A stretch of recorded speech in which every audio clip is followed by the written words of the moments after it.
7 o'clock in St. Louis. You are listening to The Morning After, presented to you by Brown and Crouppen on 101 ESPN and on YouTube, on the TMA STL YouTube channel. Open up your YouTube, type in TMA STL, subscribe to the channel, and watch us broadcast from the Stifel studios. Hello again, everybody. Tim McKernan, Doug Vaughn, Martin Kilcoyne with you on a program called The Morning After.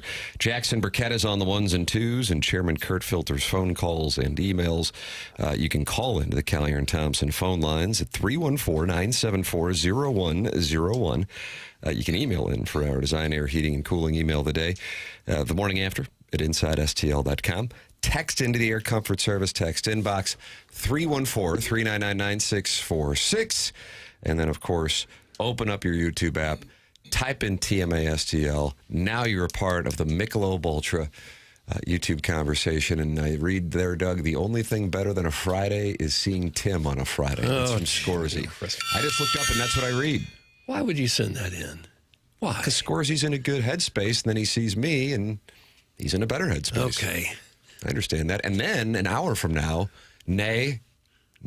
what? Less than an hour from now, 59 minutes from now, the foursomes for the Dotem go on sale. Oh, do they really? On 101ESPN.com. Doug, you can participate by going to 101ESPN.com and getting your foursome. And here's what you're going to get. What? It's May 15th at Oak Valley, and it's presented by Cutwater Canned Cocktails. You get your foursome together to join Martin, Doug, Jackson, and myself for a day out on the course, and all of this is included. Number one, the putting green. It's included. Wow. You're telling me. Martin, that's right. Did you have a special meeting about that? The board, Chairman Ridley actually got that done. Really? You can actually hit 3 or 4 putts before you play? Wow. No charge. No extra fee. No extra fee. That's exactly right. I think my highlight of the Suppan call, by the way, yesterday is when he stopped and said, well, Chairman, he addressed Kurt. Well, I mean, he's respectful. Doug's got this thing with Fred Ridley, and I apologize, Chairman, for calling you Fred Ridley, and he doesn't respect him. Chairman Kurt gets that respect. Plus, he's got a #1 hit locally. So Doug refuses to address the head of Augusta National as chairman. Freddie. Jeff Suppan will refer to Kurt as chairman. Exactly right. Yeah. Okay. Exactly right. In addition to your golf, access to the putting green, breakfast from Donut Drive, and lunch from Lee's Famous Recipe Chicken, an after party with food from Texas Roadhouse, all your Cutwater canned cocktails and AB beer and seltzers, all of it is included. In addition to the 100 West Dental Closest to the Pin competition, the Evergreen Wealth Strategies Longest Drive competition, and more. And registration opens in 57 minutes. And I would recommend being online at 8 o'clock and booking that foursome. That's what I would tell you to do. Portions of the proceeds benefit Birdies for Bipolar, longtime charity partner of TMA. That's Michael Wellington's charity. And you can find all the Dotem information now at 101ESPN.com and at 8 o'clock, and I mean 8 o'clock sharp. Oh. Be online, register, and then participate in the fun and games. And a couple of the foursomes, they have it in there, will win a prize where I will talk to them. For no more than 2 minutes. Just a couple of them? No more than 2 minutes. Yeah, and they'll have There's a little you'll be on the stopwatch. clock. Yeah. There's a little stopwatch there. So there it is. That's what we got. That's what we got on the Polos Plus dossier. Jackson, what else do we have on the Polos Plus dossier? We'll have Joey Vitale coming up at 8:15. The Sayonara episode, Martin. Yep, wrapping up the Blues season. We'll have Drops of the Week presented to you by VIP Auto. And, of course, the Design Air Heating and Cooling email of the day. I look forward to the drops of the week. I really do. It's a tip of the cap to you, Thanks, Papers. man. Yeah, no, I enjoy appreciate that. It's a passion of mine. Is it? Do you write him down all week? I'm going to fold. I think he's being serious. I think he's got pocket sevens. We did it unsponsored for he's ahead. a number of years, you know? It's love of the game. Right. Love of the listeners. Tim, I think we're ignoring the obvious lead. Oh, wow. Doug, what's the lead? Well, I would think it would be the Blues season ending. Nope. Did I miss I'm it? going to agree with Martin. Nope. Jackson's beard is gone. Oh. Did you notice Oh, my that? God. Yeah, it's gone. Oh, Guess it says a lot that I didn't notice. He's naked-faced. so upsetting. I think that is the lead, is that it went undetected. Although Doug sniffed it out. Yeah, is right. But you still have hair on your face, so it's not a clean shave. Well, right. I didn't use... You didn't grow that much hair stragglers. overnight, did you? I used the electric razor, Okay. which doesn't get all the way down. No.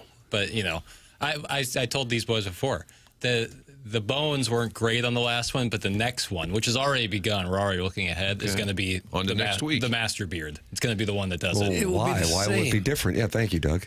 I'm going to get the guards so that I can shave it correctly. Get the gack. And it'll grow right, and it won't be uneven. The sideburns will be all right. I'm going to get it done correctly. You're not going to have that isthmus. Yeah. Last time I went at it haphazardly. This time I'm going in, full bore. Couldn't you have just shaved closely the one that you had and already have like a 2-week head start? What do you mean? Shaved closely, like shaved closer to my face than it is now? Just shave, neaten up the one that you had, shave it down. No, had to do this. And I'm happy I did it. You needed this for yourself. Yeah, but we're coming back. Listen, what is dead may never die. Think about that. What is dead Yeah. may never die. It's already died. I live, I die, I live again. Think about that. I don't know that that's possible. Here we go. Oh, Wow. So you just didn't like the way it came in, and you're starting fresh. Yeah, more or less. Also of note, it is a Friday, and Jackson's going to be out looking for the ladies, Doug. Not So- this weekend. Oh, What's maybe going that's on? what the... I'm moving. Big move weekend. Oh, from Frontenac to Huntley? Yep. Where are you moving, guy? I'm just moving. Wow. Can we have the address, please? Yeah, All the listeners would like to have the address. I'm sure they would. But God, I love the fact you didn't ask us to help. Thank you. I mean, good luck. It doesn't even matter. yeah, unless Tim can telepathically move a box, it ain't happening. No chance. I mean, good luck. But I wouldn't ask you guys. I appreciate. I don't know what I appreciate. Why are you moving? You weren't offering your services there. You're just glad I didn't ask. I was an intern, the sports guy in Milwaukee. One of the producers in the newsroom comes in really sad he'd been fired. And then he said, God, I'm going to have to move this weekend. And the sports guy said, oh, that's terrible. And the guy said, is there any way you could help? This is the lead sports anchor, the producer, did the 5 o'clock news. Is there any way you could help me this weekend? And I was sitting there as a young intern with my little notepad, and I heard the guy say, can I just give you some money instead? And I said, that's the answer. Yes, that actually is the answer. That's the answer. I would do that. Be happy to do that. Yeah. We can maybe have a conversation, but I'd be happy to have a conversation. I'd actually be happy to do that. Instead, I'll give you a housewarming. I honestly can't believe. So do you have movers? Because you went to Ladue. I have friends. I got friends. Sweet Sweet Kai. Sweet Sweet Kai will be a part of that. So you crew. asked him? Yes. Did you get evicted for not paying the rent? No, sir. Well, where are you going? Why are you going? Why are you moving? This is just kind of what had to happen. I had to move. You moving out of town? No. I moved back into the city. Oh, Good for you. Yeah. Is it because of your love of the doggies? Yeah. I wanted to be closer to the Tina Turner kids. That's it. I'll be darned. Yeah. You are a massive Hoosier. I repeat, massive Hoosier. If you're over 25 and ask your friends to help you move, that's from Jugs in D.C. And he went to George Washington, where Chuck Todd had them change their nickname, Martin, from the Colonials to the Revolutionaries. That's nonsense. I think under 30, you're fine. That's what friends are for. No, it's not. If they asked, if they were moving and they needed my help, no question. Did you ask them? Yes. That's all. I would have helped in my 20s, yeah. Without even thinking anything Under else. 30, You say, yeah, you know what? I would have helped in my 20s, too. I would have. I would have. Bunch of hand jobs in here. It's You wouldn't help your friend if he asked you to come move a bed or something? No, I would not. I'm the bad guy. That's fine. You know what? I also am the honest guy, and that's fine. But you know what that is? That's the brand, baby. That's the brand. So Sigma Chi House, circa 93, 94, Polling's falling down the stairs, trying to carry a mattress, and you're like, good luck, fella. No, Poling was right next door to me at our place, Doug, right by Flat Branch, and you know what I was doing next door? I don't know. Running a sports book. Oh. Exactly right. All right. And if the Statute of Cavs cover limitations. tonight, we can pay the movers. Exactly. No, we were flush. We were doing just fine. For the record, Poling was not a part of the said entity. It was only Irish allowed. Okay. You can text in as well, 314-399-9646. That's how you can text into the program. Air Comfort Service text inbox. You can also talk it over in the Michelob Ultra YouTube chat. Jackson, a.k.a. the Jeffersons. Doug, that's Sherman Helmsley. I believe Iggy starred in a film with Judy Tenuta and Sherman Helmsley, Martin. Iggy was the lead? I don't know if he was the lead. Wasn't that the movie at Heathrow? That's right. Well, they were in a hot tub together, I believe. That seems live, yeah. Sherman Helmsley, the Jeffersons. That, of course, was with Wheezy. And, was that, who was the maid? She was sassy, I remember. She was sassy. She was sideways with Mr. Jefferson. Yeah. Marla Gibbs. Is that it? Yes. She was the star 227 with Jack Hay. And Jack Hay was always Randy. What was her name? Doug, what was her name? I don't know. Gosh, you don't know the name. I didn't see a lot of the I want to say pictures. Flo, but that was the waitress in Alice. Well, somebody will figure it out. Oh, let's see here. Florence Johnston. Oh, my God, it was. Yeah. Huh. Florence was the name of all the stars in the 1970s and 80s television sitcoms, and it was a spinoff of All in the Family. Am I correct on this? Norman Lear, right? He was a big shot there for many years, yeah. Marla Gibbs, still alive. 94. Fun surprise guest if Suppan's not I'm calling on in. it. Yeah. Sorry, Marla. I know you're 94. Can you just hold another second? Jeff Suppan is back on the line. He's in carpool. Do you think he calls in today? It'd be 3 days in a row. Chairman Kurt's nodding yes. I feel like it's a coin flip. I do feel like it's live. He's been with us at 10 o'clock each of the last 2 days. I'm going to say no. Oh, wow. I don't have, this is not one of those poly market bets where you actually know what's going to happen. I don't know, but I'm guessing no. Yeah, I'll say no. The second time was really funny. The third time, you might think that he's starting to be a little weird with it.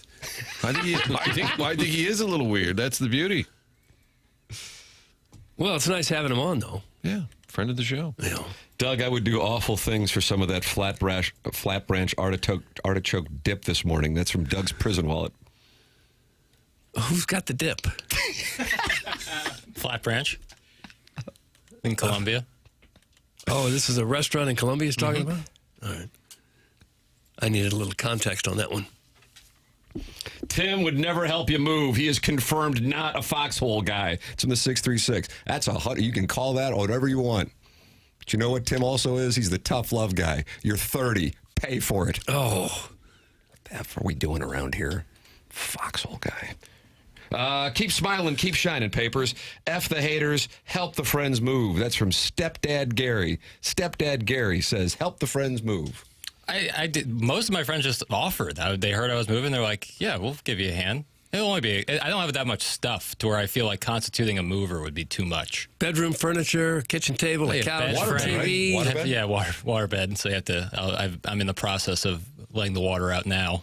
Jackson's turning into Iggy. Free golf, free movers. We are about 3 months away from him asking for free mattresses from the Hubbard staff. This truly never went through my mind that this was like a weird thing. I think you're fine. I think you're under 30. I'm 100% comfortable with my position. I'm not saying it's weird. I'm just saying I'm not participating, but I also would never ask anybody either. Right. I hear you. But them offering, and you get some beers. I'm getting some beer and pizza for them. Yeah. Perfect. Hang out. So they can see the new place. I think I moved maybe 6 times in my 6 years living in Miami when I was about your age. I moved it once a year. It's never fun. No, it's a hassle. And it gets a bigger hassle the more stuff you collect. The older you get, the more stuff you have. Papers, just pay a couple Viannis, $500, and your friends won't slip a disc for bad pizza. That's Jugs in D.C., Doug. He feels passionate about this. He's in the District of Columbia. George Washington or George? I think he's George Washington. I don't know. He's got inside word on the A10. That's all I know. You can put out an ad looking for Viannis? Do you think I should just go on the Vianney class of 2016 Facebook page and say, "Hey, fellas, I got some work for you." You probably go back to the 90s. More seasoned. Kai will be gagged and plugged while he's helping you. That's in the recovering alcoholic from Belleville and Webster Groves. Sponsor here. Doug, Friday night is pizza night. That's correct. And you're moving today? Because then they'd say that it works perfectly. It's Friday night and pizza night. I'm starting the process today, but I'll be doing that all myself. Like the smaller stuff that I can just carry myself, and then bigger stuff tomorrow, and then finishing touches on Sunday. You got to rent a truck, guy? Yeah. Yep. Run the truck. Wow. Sharon and Clayton and I in a rare moment of being on the same page. Totally on board with Jugs. Man's preaching a quality sermon today. Sharon and Clayton. Jugs in D.C. is preaching a sermon? I forgot already what he said. Oh, he said pay a couple of Viannis $500. Okay. Poor Jackson. You just walk in, you want to run the board, play a couple drops. And all I know. My beard is under the microscope. No, I know. Fair enough. And then my move. Who made his beard under the microscope? Me. But I'm just saying that's fair enough. But I know every time I walk in here, I'm signing up for it. So I know it. No Griffin would help a lame Ledoux dork do anything. That's from Eric in the Central West End, who I do believe may be an alum of. Nor would I ever the patron ask. saint of the Peach Fuzz mustache. I would not ask. I I wouldn't ask a group of Viannis. Cut that off. I wouldn't ask. Where do you find them? Do they hang in packs? Probably by there's the Sonic there across from. Oh, that's probably where they Ooh, go. Sonic? Yeah. Cruising the Sonic? Yeah. Do they still use the rollerblades at Sonic? I don't know. I haven't been recently. No, they don't. They don't. Doug was disappointed in that question. Why? When I was a kid, they would feels like come a out long there. time ago. It seems like a really bad idea. I think maybe in some small towns they do it. It's a little more folksy out there. It's one of the folksiest things you can do is deliver someone a cheeseburger and a slushie on rollerblades. I think the hiring would be really small group of people that you could attract. Can you carry a plate of food? Sure. Can you do it while on rollerblades? And what happens if one of them falls and breaks their ankle? Yeah, it seems like a bad idea. Beer Cats as a Fisher offered his opinion, Doug. I think at his age, asking friends is 100% okay. But with that said, the Virgin has moved at least 3 times since he's been on the show. Effing Gypsy Boy needs to find a place and park his ass a while. That's from Beer Cat. So it's an endorsement, but it seems like it came with a little razor's edge. One was leaving my parents' house, so I feel like that's valid. Is that where you're moving now? You're moving back to the parents? No, I'm not. Gypsy Boy. Gypsy Boy. I think 4 is the number, actually. Will this move affect Movie Boy? Wow, great question. Yes. What's coming up on this week's episode? Yes, and other circumstances. that Okay, are so affecting is there a Movie Boy this week? No, but there is. Martin's there is gonna circumstances fire that that I'm bullet at some not going point to today. talk, or circumstances I'm not going to talk about that are much more valid than me moving. Is the reason. Fair enough. We have a special 20-hour QFTA, and Jackson didn't want to say it, but I'll announce it. A special 20-hour marathon. QFTA. Yeah. You moving into Ballpark Village? No. The DeWitt Carlton? Yeah. No, I'm not. How there a new about the episode of- Chase? One of those penthouse Chase apartments? No, No. but you're warming up Oh, in terms of the area. Central Doug. West End. in terms of the area. CWE. Central West Football End. so hard. In terms of Football the- so hard. in terms of the area, yeah, you're getting warmer there. Okay. New episode. Man, I want some of that movie boy money. It's so flush that I'm employing my friends to help me move Moving Boy. Okay. because I am. And you don't have the 500 for the Viannis. Moving into a new place is like you got to put a decent amount of money down just to unlock the door. So I know I said to get the microscope off of you and No, just please. let your life deal. Please. But my next question is important for Yes. Sweet Kai. right, Is there an elevator? there's not. What about a There's doorman? not an elevator. Not a doorman. You got to have a doorman. No doorman. No door. I don't think I've ever. How many buildings in St. Louis Chris have a doorman? Gardner. The great Chris Gardner, That's my right, senator. senator. Yeah, he's. Did he get on the ballot? I think he did. Did he really get on the ballot? I think he had over 1,000 votes. It's really hard for people in your age group to buy right now. Yeah, for Housing sure. prices very high, interest rates I very could not high. agree. This is something that I talk about off air quite a bit. I don't know what the hell's going to happen. Papers. I mean, It's hard, man. it's brutal because people in my generation who otherwise would be moving. I mean, you still can, of course, but a lot of us just go, okay, we're sitting there on a whatever super low rate. And Doug, you ever heard the term? Watch this: golden handcuffs. Oh yeah, rate locked. That's Rate what they locked. call it. Yeah. Yeah. So it's like, we consider and do it. And, we're looking, but you sit there and you go back and forth on that. So then you don't have inventory. Right. I have some friends And who then the market is absurd with regard to the price point, and you're paying rates where the people who you would be your sellers have, probably more than 50% less than that. Yep. I don't know what's going to happen for your generation. They're going to inherit their parents' houses. No, I had some friends who were moving back to St. Louis who just recently bought a house, and they were telling me all the stories about how. Sweet Kai. No, not Sweet Kai, different friend. But they were telling me all the hell they went through to get the house and how much more it was than a couple years Can't you ago. just pay cash? Give them like $800,000? Right, yeah, in a duffel bag. Yeah. Or Duffel handcuffed, Bag Boy. Is that Lil Wayne, Duffel Bag Boy? I don't know. who. handcuffed briefcase. Eric in the Central West End says he has a doorman. Nice. No elevator? Is he moving to Potosi? That's from Jugs in D.C. No elevator. Tomorrow's going to suck, but for you, Berkey, I'd do anything. That's from Sweet Kai. See? There we go. How about that? my guy. And he's been a surprise guest? Yeah, but it was kind of a dual thing with Plowsy. It was sort of a wedding surprise, Yeah. a deep dive. Yeah. It was a matrimony surprise. We've had Eddie Munster, Butch Patrick. and his Widow's Peak. Sweet Kai. And then was Cal May a surprise guest? Yeah, for sure. John Hamm, Cal May, It's a wide delta. I don't think we teased Cal, man. That was a miss. Yeah, That was on me. that's on us. Guys, just a little north of the Central West End, they've got specific housing for radio producers. That's from the Unknown DJ. Is that right? There's like all the producers live there? Yeah, it's like a summer What camp. is- And some of those homes had the roof blown off last May. Yeah. Right. Pick up one of those cheap, I'm sure. You're welcome to text in as well, 314-399-9646. You can talk it over in the Michelob Ultra YouTube chat, and friends are gathering. And don't forget now, Doug, we're 40 minutes away from the Dotem going on sale on 101ESPN.com. The golf tournament returns on May 15th. Mike Tucker from Belle Reve came in yesterday, and he was talking about it. He goes, because I might have some availability. Really? Oh, wouldn't it be nice to have him join a pairing? Jackson, maybe I'll have him join the pairing so I can vanquish you and your father, unlike last year when my then 7-year-old son was furious we were not winning the scramble. My father's buying up 2 foursomes, and he's building the dream team. What? Yeah. What's he got going on? Yeah, it's something special. Like Jay Delsing, Chris Nagel, Adam Long? No, like my cousin and some other guys, but Doug, his trust me. cousin's a wonderful ball striker. Who are He these is. sticks? That's Tim him, bro. mentioned guys who played on the PGA Tour, and Jackson counter with my cousin. That's right. Long hitter, my cousin. You played with my cousin last year. He can hit the hell out of the ball. I played him? At Oak Valley. I'm trying to remember. I Played was college too busy baseball. being berated. Prediction in my error. car. Will McGreevy attend? I think he'll make an appearance. I don't think he'll play. I don't know on that. I don't know. I was getting a hole-by-hole update of their golf outing yesterday. It was him, Pages, Sajasi, and Palante. And Pages had a lead on him down the stretch, but apparently folded up shop, and it allowed McGreevy to stave off. Doug, you like that? This is the month where we start to use the term stave off. Right. Stave him off as the low handicap. Otherwise, Pages would have had a big upset on his hands. So these boys like to get out there and play.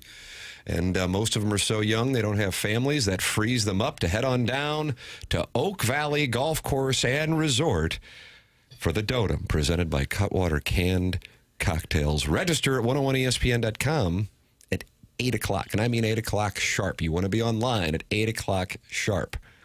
Otherwise, you might be on the outside looking in. Sounds like Jeff Burkett right now is just waiting on that send button. He's just sitting there. He's ready. Yeah, he's got a bunch of windows open, it sounds like. Their papers, huh? Oh, yeah. He's ready to roll. God bless. So it sounds like that means I'm not part of the eightsome this year. That's what it sounds like. No, Oh, boy. no. It's going to get awkward now at QFTA's 20-hour marathon tonight. No, I think the plan is for the dream team to go to pair up with you. Oh, wow. So you're like going to try to, like, dunk on my 8-year-old.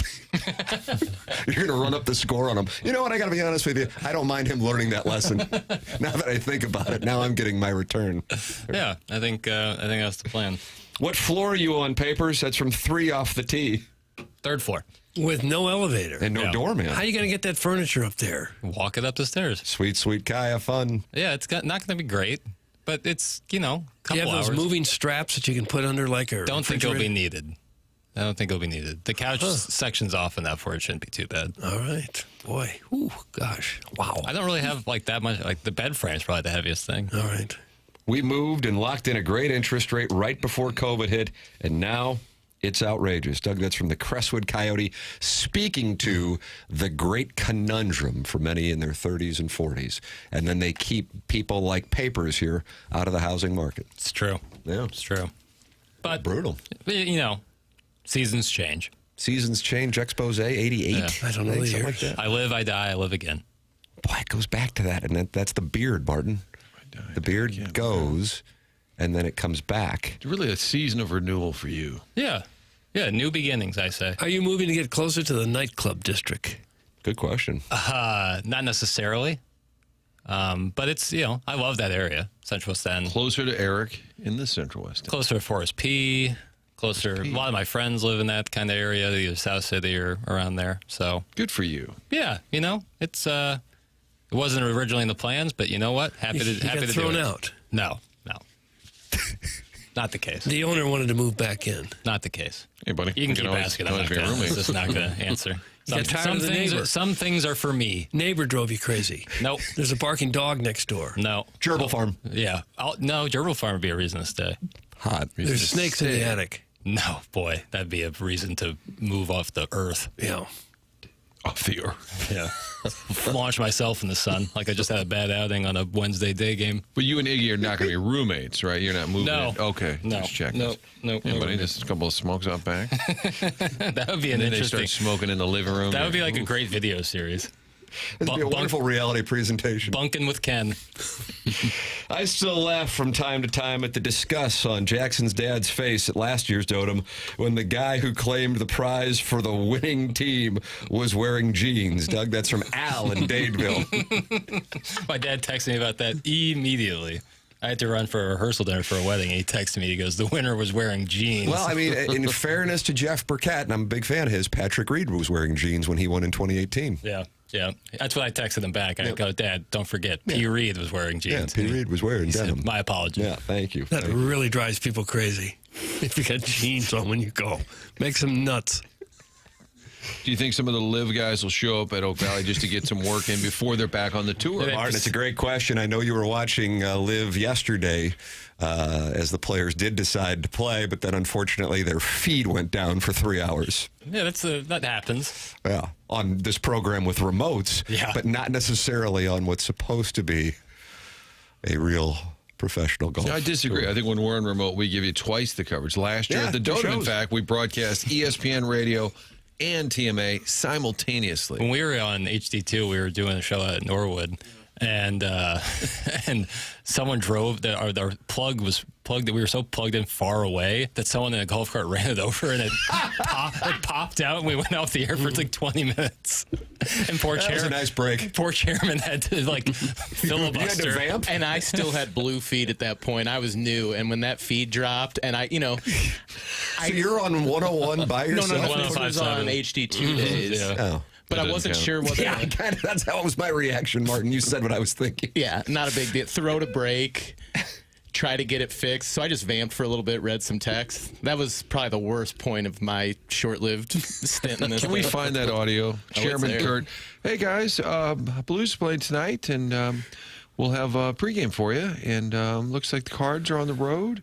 But if anyone wants to text right now, I can read some texts. Did you panic? No, he did great. I was kind of like a duck. I might have seemed calm on the surface, but Okay. below it was just moving 1,000 miles an hour. Okay. Well, it happens. That's a good visual. Something always happens to us when we're out and about.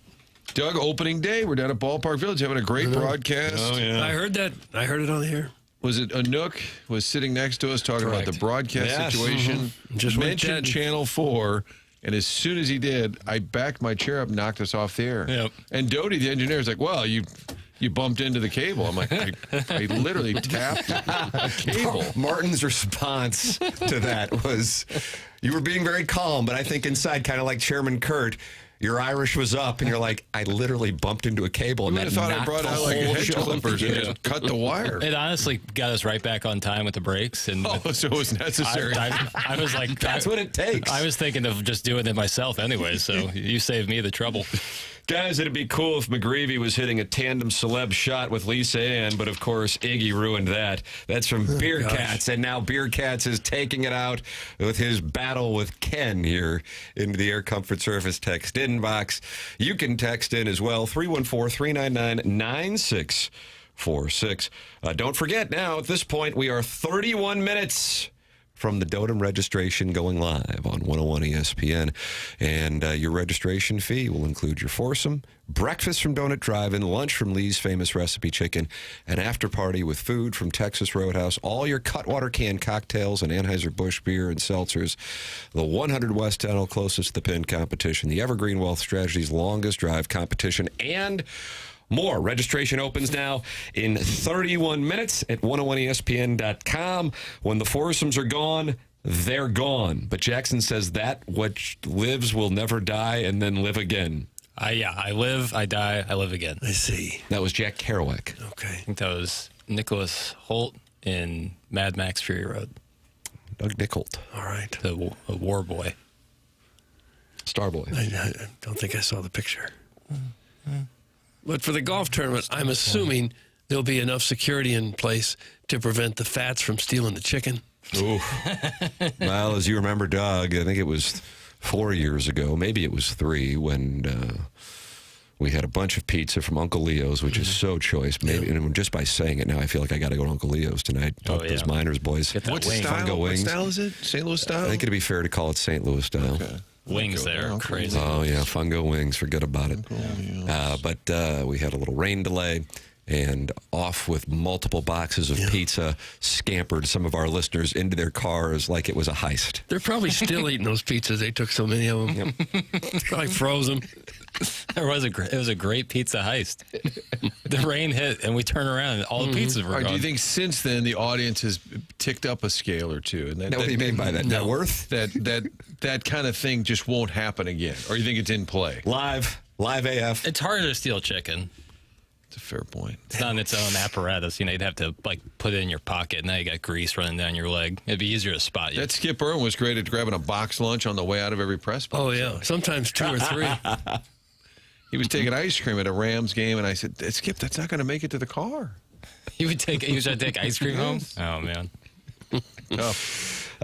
You're welcome to get involved. Call in, talk it over, text in, Michelob Ultra YouTube chat, 227. Perfect. You know, we were talking about Marla Gibbs, 227. 227 friends are in there. Doug, we're at 6,790 subscribers on the YouTube channel. Close. 10 away from you getting some gold bullion. I would like that. I'd like me some gold bullion. Subscribe to the TMA STL YouTube channel so you can get Doug his gold bullion. That will also be the place where you can watch QFTA and then the debut of After the Morning After, which comes your way from 11 to 12 Monday through Thursday, beginning on April 27th. All right, friends of the feather, it is the Healthcare Evolution 7 o'clock hour here on TMA, and we welcome you to participate in the program in a wide variety of ways, including the Design Air Heating and Cooling email today online at designairservice.com. That's Seth Goldcamp, the longest-running sponsor on TMA, going back now more than a decade. And you can email in for the Design Air Heating and Cooling email today, the morning after, at InsideSTL.com. The forecast is glorious. The conditions in St. Louis, beautiful. And it's going to start warming up. When it does, you want to make sure your air conditioning is ready to go. This is the time to take care of it. Go to designairservice.com, and then you know you won't have issues, because when it's 95 degrees and everybody's calling Design Air, that's when you can find yourself in a bad spot. Designairservice.com. Martin is a client. Doug is a client. I am a client. Design Air Heating and Cooling. This is TMA, presented by Brown & Crouppen on 101 ESPN.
Is this a new track from Chairman Kurt?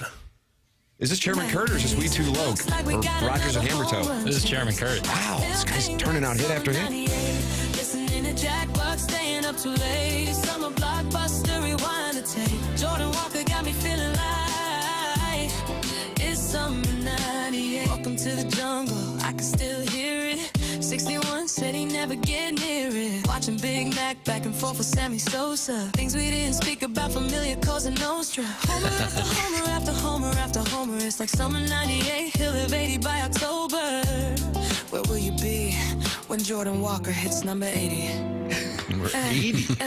Got me feeling like it's summer 98. When I see 18 digging at the plate. Dropping bombs at a Big Mac pace. Looks like we got another home run chase. I still think back to summer 98. Listening to Jack Buck, staying up too late. Summer blockbuster, rewind the tape. But Jordan Walker got me feeling like it's summer 98. It's summer 98. It's time to coronate the new home run king. Show respect, bend the knee, kiss the ring. I remember when they said trade him away. But now look at our boy, I think 80 in play. Do a little yard work, make it rain on the pin. Come back tomorrow night and do it all over again. That summer we thought you could never replicate, but number 18 got me thinking this is summer 98. Down the left field line, is it enough? Gone. There it is, 62. Touch first mark. You are the new single season home run king. Got me feeling like it's summer 98. Chairman, this is outstanding. It really is. I couldn't agree. The You sent it to me lyrics are just yesterday, and I was singing it to myself all day yesterday. This chorus is fantastic. I mean, it's the jam. And you wrote all those lyrics? And I'm embarrassed how long that, because I must have made like 24 different versions, and it just never sounded right until yesterday. And then you got it. And I felt a little self-conscious about it then. I'm like, Jackson, I trust your musical ear. Can you tell me if I'm onto something here? Yeah. This is windows down, riding down 44. That's not 44, but I did put in the prompt that I wanted like a summer windows down song. Yeah. Oh. Yeah. And there was a shout out to Joe Buck there with his call of McGuire's 60-second. Caught that. What's the song called? Summer of '98? Summer 98. I'm not surprised it took you a few hours. That's I think most songs, people don't just sit right down and it comes out perfectly right off the top of their head. Yep. Lead singer's voice inspired by? Nick Lachey. Is it Bieber? Did that come off as a male? I thought it was kind of Bieber-esque. I thought it was a woman. I did too. It was supposed to be like a 40% of the days thought it was a gentleman. Tim said Nick Lachey immediately. I thought it was, It was a Bieber. woman, I right? really thought it was a gentleman. like a new age R&B kind of thing. But was there an inspiration is what I'm saying. Was it? Her. oh, Yeah. really? Yeah, Her I could- was like 5 when 98 was around. That's true. But hey, those- that's fine. the I pop would have stars- thought like Doug, maybe a Monica, Brandy. Remember that? Remember they had The Boy Is Mine? Remember that? What about Angel of Mine? Do you think that was funny that they had The Boy Is Mine and then Angel of Mine? Hysterical. Probably nod to Joshua. Yeah, nod to Joshua. Love Circus, Circus of Love. Her would have been 1 in the summer of Yeah. '98. But I All think right, she sings the material Sounds that's like brought Papers to is her. down on your beat. No, what? Pop stars sing about love like they've lived a full life all the time. Sure. And you don't have to apologize for anything. This Yeah, was you a don't hit. know about love until you're divorced and it's 2 a.m. in Clayton. Amen. That's when you learn about it. But it had a little nostalgia feel to it. I remember 98 listening to Jack Buck and some of those calls. Felt very personal, the lyrics, to you. You think it was autobiographical? Yeah, it was Chairman listening, right? Indeed. How can Chairman take credit for writing the lyrics when all he does is use an AI prompt? What a sham. That's not, you just don't get it. Doug, that's the 314. That was Ashanti-esque. So good, Chairman. That's from the 314 as well. Doug, I think it was Olivia Dean. That's from the 6. Okay, Is that I don't Olivia know. I Dean? don't know Was she who Best sang New it. Artist at Grammys this year? I don't know. I don't. Sometimes it can be a curse winning Best New Artist. Sometimes not. Yeah. Well, I'm going to look that up. I'm going to see the best new artists and see how they're doing. Yeah, I wouldn't mind a list of best new artists. And Doug, unfortunately, it can be a curse. While Jackson does that, I'm going to tell people about this Healthcare Evolution and Logan Taylor and the special he has going on at healthcare-evolution.com for those dealing with shoulder issues. Here specifically for the month of April, you're going to get 10% off treatment when you are a TMA listener and you reach out to healthcare-evolution.com. That's Healthcare Evolution. I went out there a couple months ago, had them take a look at my shoulder, and it turns out the slap tear that I suffered in 2019 is no longer there. Oh, the freedom I feel when I found that out. It's healthcare-evolution.com. The reality is, if you get an injury, you're probably going to have to wait a couple weeks to see your primary care doctor, and then you're going to go to a specialist, and then that's going to be a couple weeks, and then you're going to have a couple weeks before you can go in and actually get some semblance of answers, and maybe even another few weeks before you get treatment, all the while you're in pain. Doesn't have to be that way. Go to healthcare-evolution.com, and if you're dealing with a shoulder problem in particular, you're going to get 10% off here in the month of April. If you are a TMA listener, healthcare-evolution.com. On the Polos Plus dossier, Joey Vitale in the 8 o'clock hour, along with our VIP auto accessories drops of the week. And then coming up in the 9 o'clock hour, the Design Air Heating and Cooling email of the day. And we feel like it's 50% of Jeff Suppan will be calling back in today. And that, what a delight it would be. But most importantly, in 16 minutes, sale of the Dotem is online and available at 101 ESPN. And I mean right at 8 o'clock.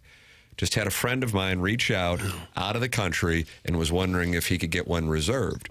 So then I reached out to the powers that be, and unfortunately at this point, that can't happen. So these things go, and they go quickly. So if you can't be online at 8 o'clock and you want to play in the Dotem, May 15th at Oak Valley, which includes breakfast, lunch, dinner, and all your Cutwater canned cocktails and AB beer and seltzers, have a friend online, and I mean right at 8 o'clock, and make sure you book the foursome.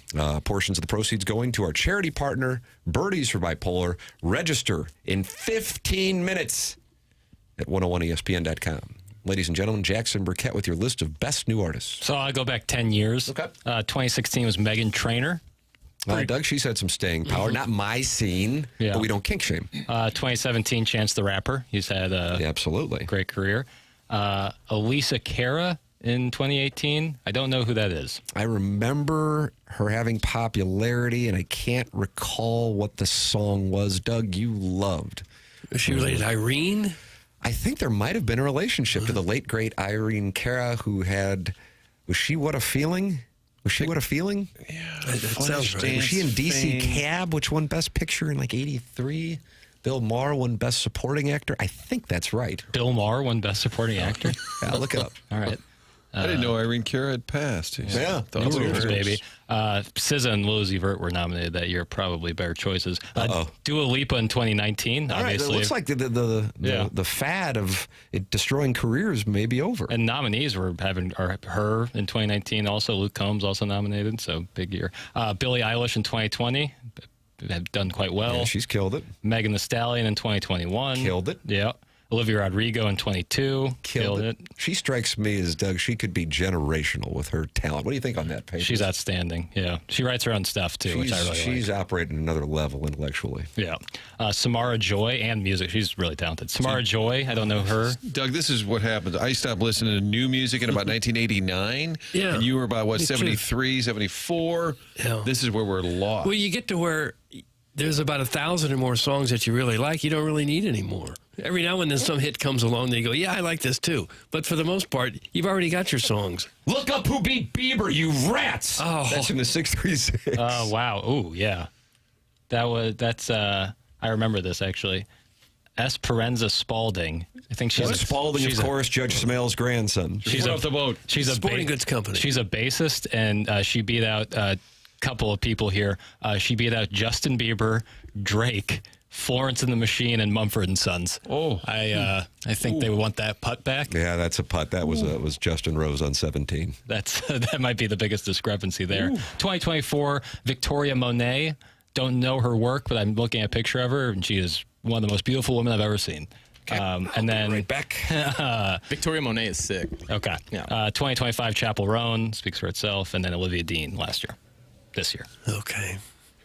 So Your thoughts? I imagine after they win the award, if they're not already, they get hooked up with a music producer, and that probably has a long way to go. Sure. As to how well they're going to do from there. I'm sure on. before they even get the award. That Well, in 2026, I nominate the chairman, best new artist. We got already Chairman, you're about to become a billionaire. 3 hit singles for the album.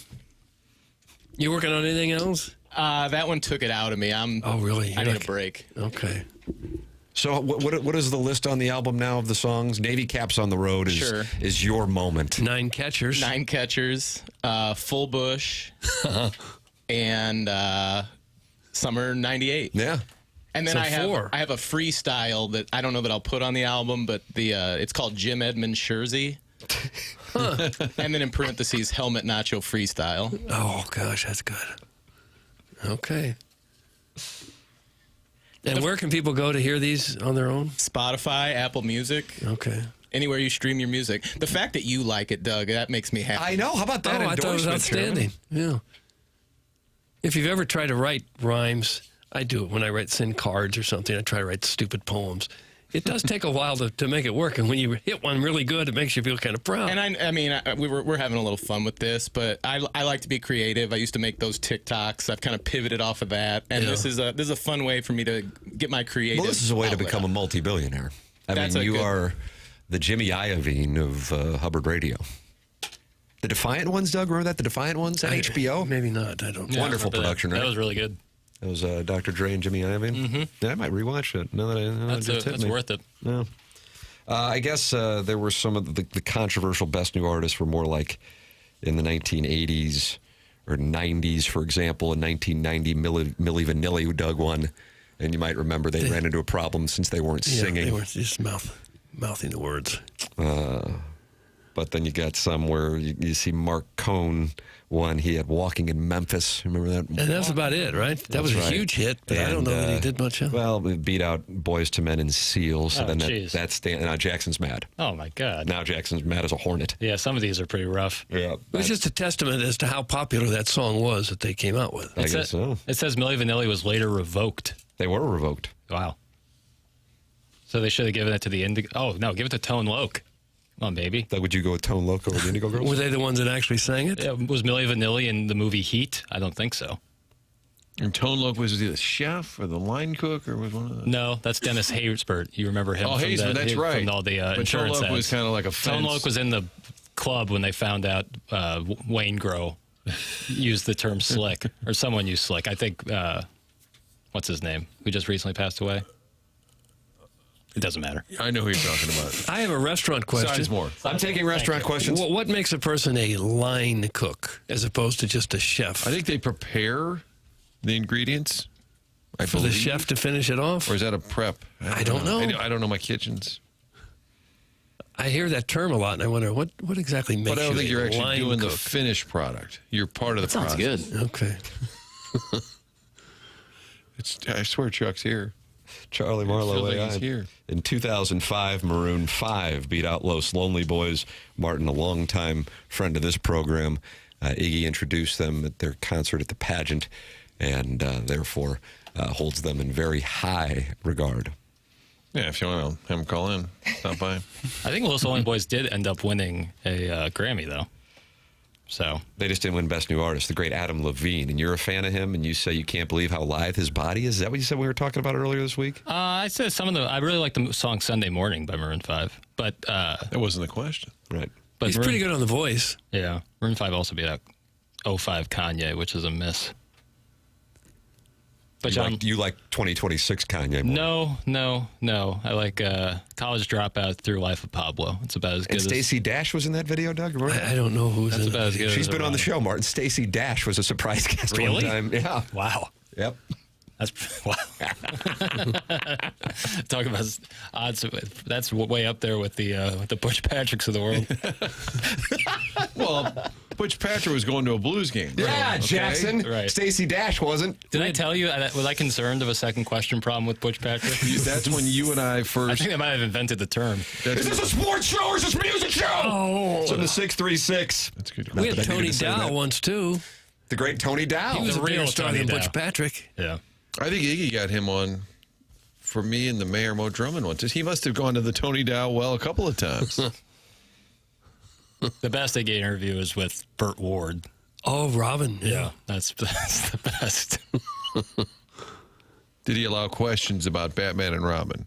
Because some of these. Otherwise, it's how you doing? Yes. So, where you living?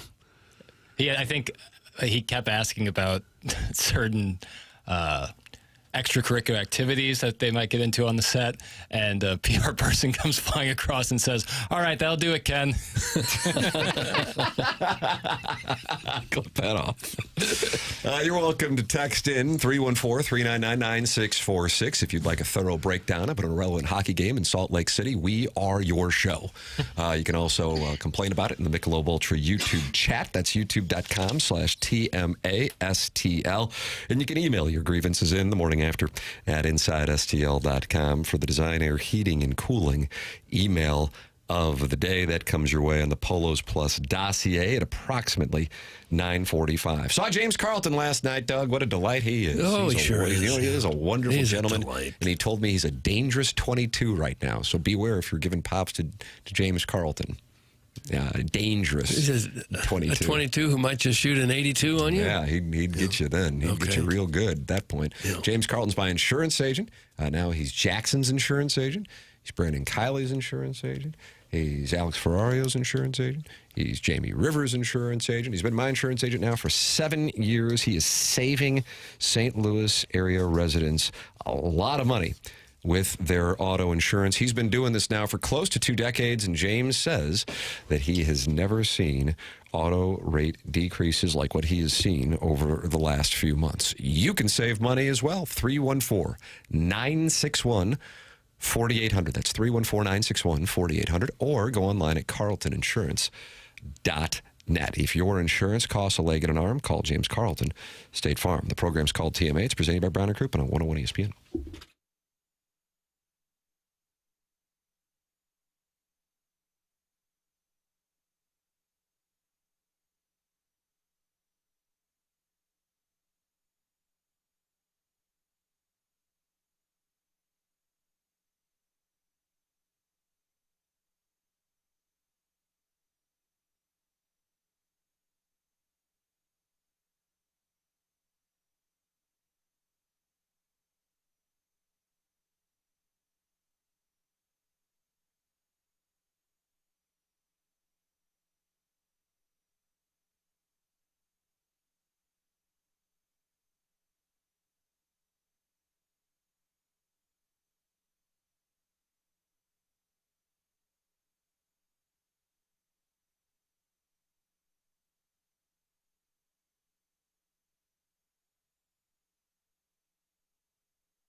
This is Jackson with the Sports Center update brought to you by Universal Windows Direct. Cardinals back in action today, taking on the Houston Astros in Houston. 7:10 first pitch with Kyle Leahy on the mound for the Redbirds. That was another Sports Center update brought to you by Universal Windows Direct. You'll be saying, I love my windows.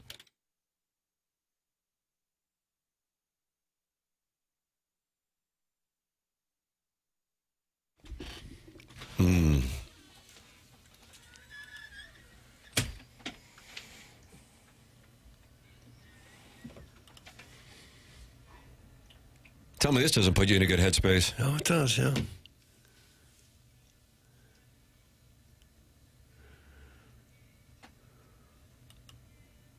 Boy, the canvas can do miracles, can it?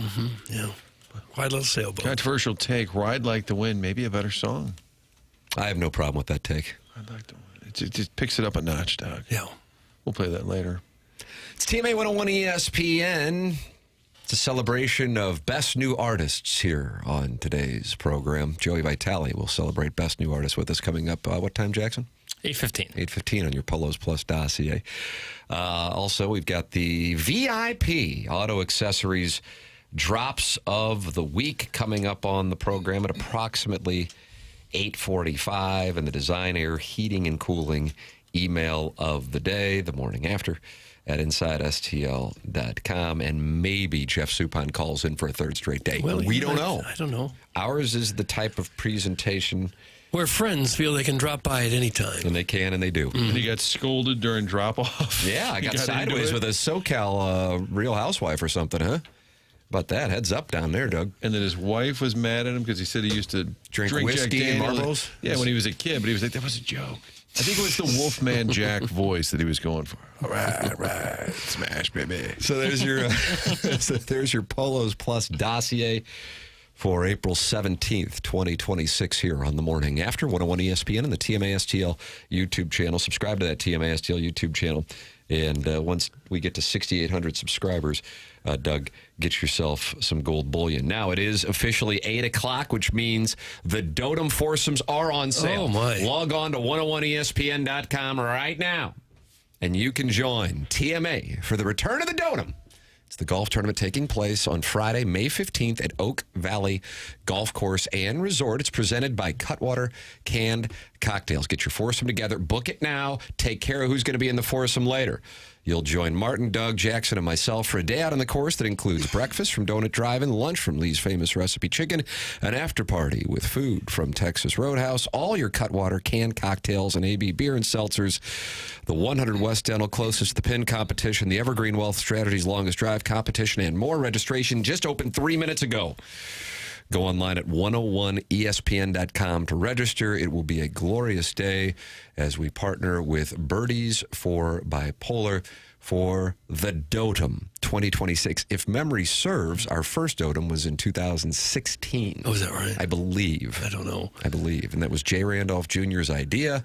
I told him it would never work, but I appreciate the idea. And here we are 10 years later doing the Dotem once again, short the Tam Avenue Capital Partners. Short Okay. the Tam Avenue Capital I Partners. suppose if a fellow wanted to, he could camp out there, too. They do have a campground close to the Oh, yeah, area. that's right. I understand you're going to be there in a tent Thursday and Friday. That's correct. I'm a rugged outdoors. Right. So they could stop by and see you, maybe bring a Coleman lantern or something. Yeah. I'll be a bear boy at that point, kind of like the Bear opening boy? season of Ozark. Yep. So stop by, knock on my tent. How much would you have to be paid to camp out there and spend Thursday night? Well, I thought you were going to go another direction. Yeah. So you're ready to I would have ready taken to the roll. question, too. Yeah, I'm ready to roll. That's exactly right. Yeah, you're welcome to get involved on the program, but make sure you register for the that's Dotem right. now.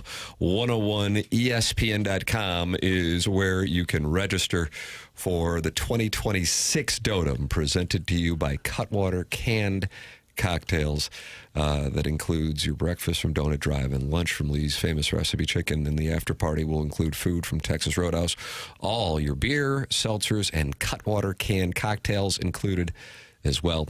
And we'll have the long drive contest brought to you by 100 West Dental, and the closest to the pin competition. That's 100 West Dental Evergreen Wealth Strategies, the longest drive competition. And Jackson's father apparently putting together an all-star team. But we can't find out who the players are outside of one is just casually named Jackson's cousin. Yeah, my cousin Mitch. And, Mitch. Is he really a cousin? Yeah. Mitch Cumstein. No. Although I've met him, and he's a good dude. But no, he is not my cousin. Okay. Different Mitch. Mr. Licks is not happy, not only about the live feed going down, but the 101 ESPN website, he says, does not specifically call out use of the practice green. Do we have to pay extra for that? Doug? Yes, they do. I'm taking $10 for each participant. You walk by and give me $10, you may go hit a few putts. Well, it's $10 for Cash. for 25 putts, and then $5 for each additional putt. That's the way I see it. That's standard? Yeah. That's Yeah. standard? Right. Cha-ching. Yeah. Yeah. You go to Pinehurst, you're going to have to pay. Yeah. I saw you hit 32 putts. That will be. These practice greens are it's like owning an ATM machine. Yeah. That would be $45, please. Getting reports that the site is down. The fats are flocking to the site. Did we crash it? That'd be Oh, kind of, no. that'd I be mean- kind of sick. The site crashed spots really because the do. fats are flocking to it. Like they're so like you have a high BMI that causes the site to shut down. They're sitting on their fingers are heavy. computers.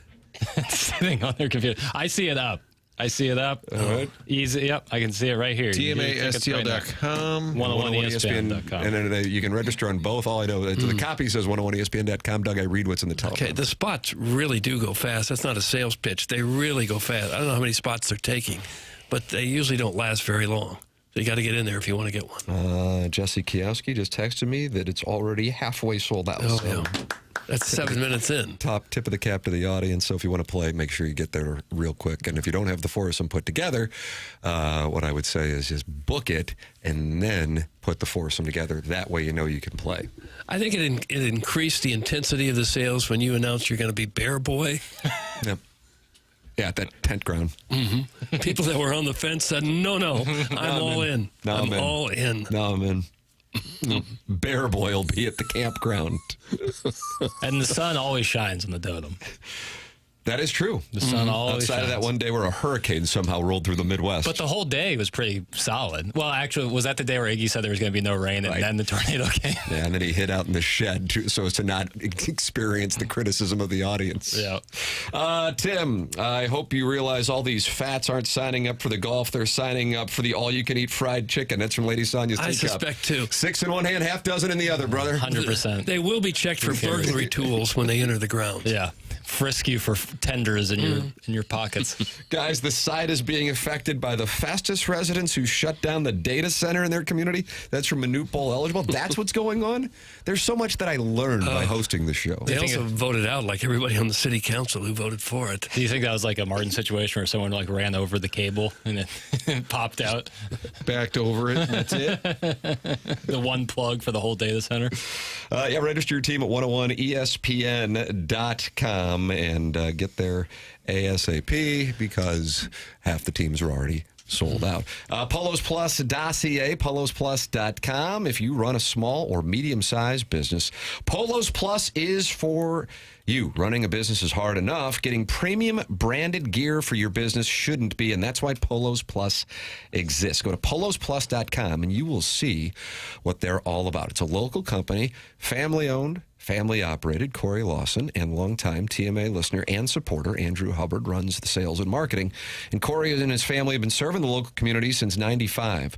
Polos Plus offers brands like Carhartt, Travis Matthew, Nike, Under Armour, and the list goes on. And then all you do is you upload your company's logo. Polos Plus takes it from there, and they give you incredible, incredible product. Plus, when you check out at polosplus.com, use the promo code TMA, and you get 10% off at checkout. That's promo code TMA, promo code TMA, 10% off at checkout on polosplus.com. If you have questions or want to talk to Andrew Hubbard directly, email him at andrew@polosplus.com. That's polosplus.com, promo code TMA. Cardinals with the day off yesterday, getting back at it. Start of a 6-game road trip beginning in Houston with their struggling pitching staff. They'll take on Lance McCullers tonight. He did look really good in a start, and his most recent start was super rough. Meanwhile, the Cardinals will have Leahy out there. He hasn't been great. He hasn't been absolutely terrible. But it would be lovely if they could get a little more out of him to start 6 straight games. Of course, the focus will be also on Jordan Walker now, especially with Chairman Kurt's Summer '98 song. Here is, what do we have here talking about Jordan Walker there, Jackie Papers? You want Brant Brown to talk Yeah, Brant Brown on MLB Radio. Brownie, hitting coach. As a hitting coach, you don't often like to go back in time, go into the time machine, go back in time to a place when, like, your swing was good. But with him, we feel like came up kind of unfiltered, did a good job. Obviously, the league counterattacked, and then there was some tinkering done. So we kind of just pressed the reset button, watched a lot of tape from his AA time when he was in the Futures game, and just brought it up to him, and he was on board of just trying to make this more of his model swing, and went to work on it in the offseason.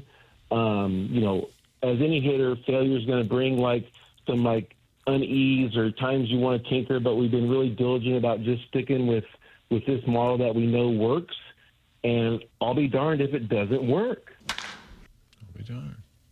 Yeah, it's working. You better believe it. Now do Gorman. Right. That'd be a good follow-up. Have you tried this with Gorman? Yeah, that's the thing with Walker, though. A lot of the sabermetric numbers were telling you he was hitting the hell out of the ball. It was just a little off. And so it looks like right now a lot of it seems like just waiting for the baseball to get there, not being so out in front of it. That's why I think you're seeing a lot of the opposite field power.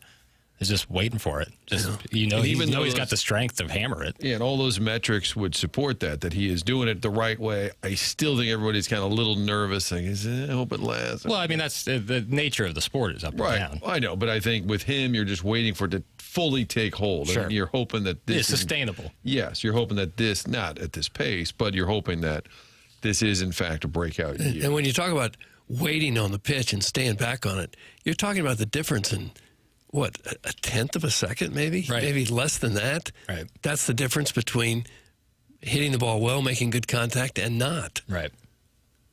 Right. Now, you would tell your son to get ahead of the ball. Right. I was tired of seeing hit foul balls to the opposite side. Yeah.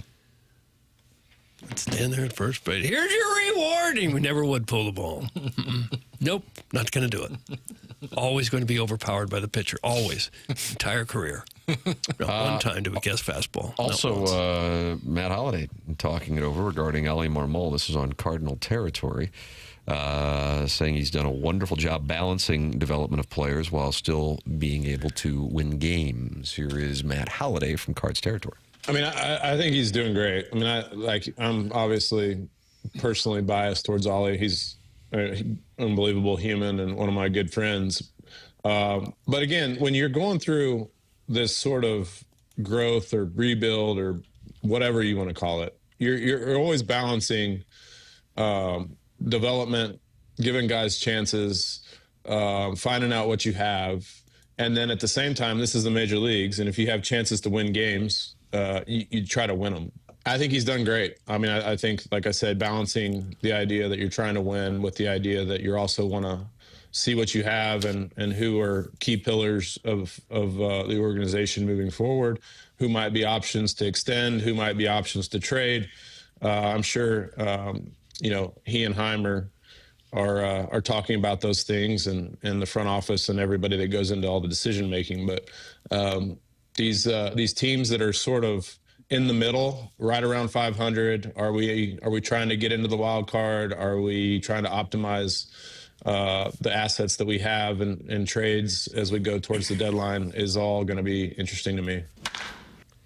I will say the staff appears to be really close. Like John Jay, Descalso, Ali, all these guys who are working with the younger players. And that was one of the things I think Heimblum pointed to. He wanted development, and he thinks that that's what this staff is good at. And I remember the Ali decision, Heim keeping him, was somewhat controversial, right? Why not start fresh? I think Bloom had a relationship with Marmol and thought, hey, he's the right guy to stay on. And if it doesn't work out, you can always start over at any point. So I think it made sense to stick with him. And so far, the results have been surprisingly decent. Right. One of the things I think is frustrating for some of us fans is when they say they want to see what a player has, they want to give him runway. That's not just a month or two. Sometimes it's 2 or 3 years. Like Walker, this is year, 4? Gorman, it's year 5. So when you look at the Nathan Churches and the Sajasis and the Weatherholts and Herreras, we may be 2 or 3 years before they make decisions on these people. You're still looking for a star, and that's where if Weatherholt is that guy, that's huge. If Walker becomes that guy, because you can't just have a bunch of guys who are decent, because they've had a lot of 4A type players for a while, guys who can play the outfield but are not anything intimidating, to the other side. Yeah. You need some stars here at some point. Well, it looks like they may have one in Walker for sure. Hopefully. Weatherholt, promising. Yeah. Guys, PCA had a couple months last year where it looked like he figured it out, was hitting like crazy. But since last July, he's been the worst hitter in baseball. Doug, that comes from sniffing holes. Pete Crow Armstrong is now the worst hitter in baseball. He's had a really bad, almost a calendar year. And you see who now is once again one of the best? Mike Trout, just going nuts. Yeah, healthy. Hitting the hell out of it. Had 5 home runs in the series at New York against the Yankees. John Kruk was all over PCA for stealing a base in the 9th inning up 6. Oh, you got after him? Padding Well, stats. no one was holding him on first, and John Kruk didn't like it. No, And he's about one of the best in the business for my money. I guess. I don't mind that. Play the game. Yeah. If you don't like it, throw them out. The teams have come back from 6 runs down before. Sure. If they want to stop What trying about to the hit, unwritten we'll stop rules, trying to Doug? play. What about the unwritten I don't rules? care for them. And they locked that PCA up 6 this years. spring? Yeah. PCA's hitting 236 with a home run and 5 RBIs. Yeah, it's not what they thought they had last year, but we're just a couple weeks into the season. Doug, next to Tiger Woods, Mike Trout is the single greatest what-if story ever in the history of sports. That's from Hard Bodied. Oh. Well, I don't know. I'd say a Lynn Bias is a what if because he didn't get to play at all. Mike Trout is a can't miss Hall of Famer. And the what if would be if he were on a better team. Or if he hadn't been hurt so much. He's really been riddled with injuries for years. But it is kind of cool. He goes to New York against the Yankees, puts on the show, kind of a reminder of the great player that he is, and nobody really notices because it's in Anaheim.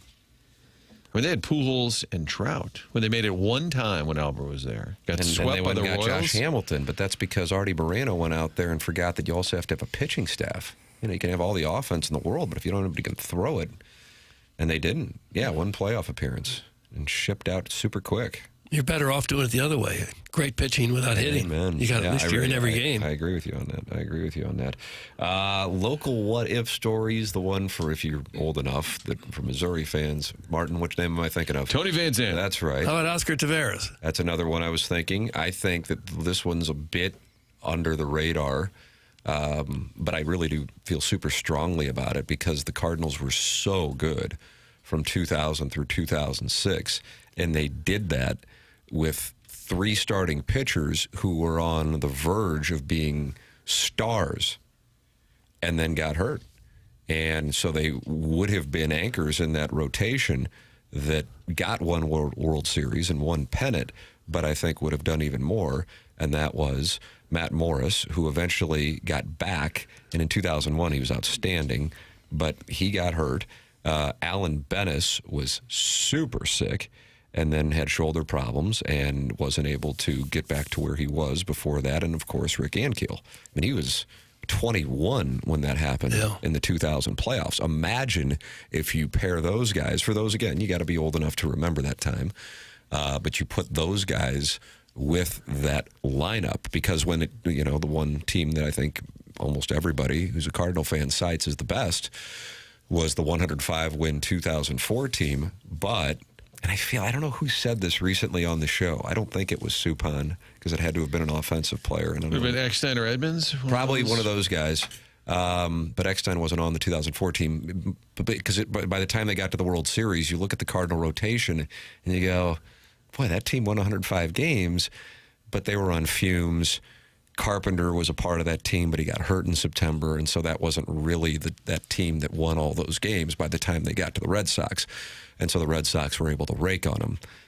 I realize it's 5 years removed from those guys' injuries or whatever wound up happening with Ankiel and his ability to throw, but you have those guys firing on the cylinders that they were on pace to before all getting hurt, and that team is a team that could have rattled off a Yankees-like run because they had the offense, they had the defense, and they had some very good starting pitching, don't get me wrong, but imagine Chris Carpenter along with Ankiel, along with Alan Bennis. If you remember what he was doing, he started against Greg Maddux in the NLCS as a rookie and like threw a no-hitter in a game the Cardinals wound up losing, I think, in Atlanta the following year. And Ankiel.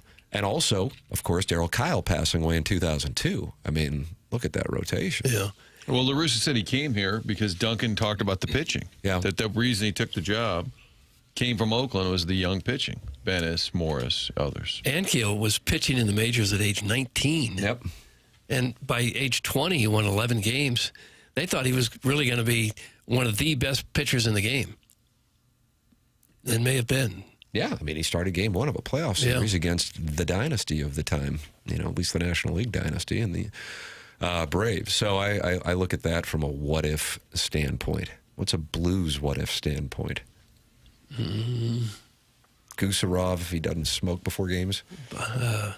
Bob Gassoff didn't get to play very long.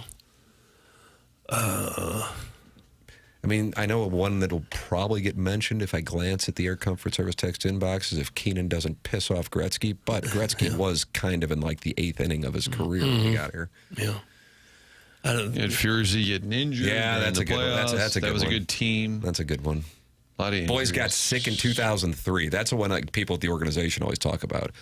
Because I didn't think of that team as being like a great team. They had a 3-1 lead on the Canucks, and the Red Wings and Avalanche, who were dominating at that time, both lost in the first round. And then they all got sick in Vancouver, and then they blew that 3-1 series lead. And it looked like it was going to open up for them, and then they all got sick and lost that 3-1 series lead and missed the opportunity. Yeah, they What don't. if Brian Elliott never gets hurt? It's from the 3-1 4. They don't stick out to me as much in hockey because it's not as stat dominated as baseball is. Baseball's so much an individual sport where it's one guy against hitter against batter. Or COVID batter against pitcher. COVID bubble. That's from Lake St. Louis Island, boy. That's a great call because that team was. Yeah. Coming off the cup, the Yeah. Blues were poised to be Yeah. really good for a couple of years. Yeah, that's a good play. That's a good play.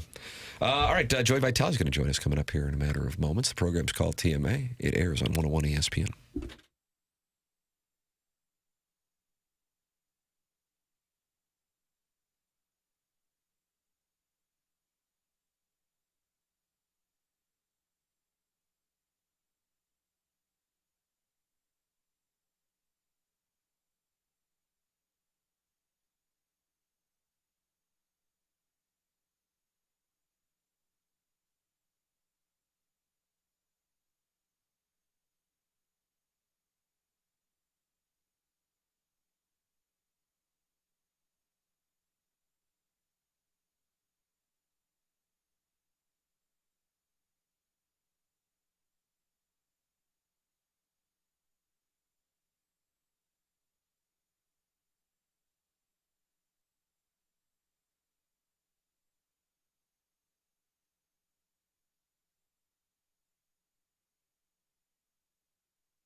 All right, all you moms and dads out there, I know when you got everything tidied up, locked in, everything's fixed, spring cleaning's ready to go, let's head into the summer, and then you hear the livid words of, hey, Dad, the garage door's busted again. I know it. That's a horrible feeling. Well, good news for you. You got a good buddy, a good friend, if you will, in the garage door business, and he's here for you. He's going to take care of all your needs. My buddy Jason Gosfring at Schaefer Door Company, their guys are a local group, but they can stretch their wings out across the St. Louis County area and help you wherever you are, whether you got a home, whether you got a small business. Go to their website at schaeferdoor.com. That's Schaefer with one F. Or better yet, if you want quick results, a quick text, a quick call, 636-782-3608. And they have people standing by right now, ready to take care of you, whether it's a spring, whether it's a button, electronic, anything to do with your garage. If it's not working properly, this company will get you up and moving the way you deserve. 636-782-3608 is Schaefer Door, which is a LiftMaster partner.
Look, do you see that Florence and the Machine concert? I did not.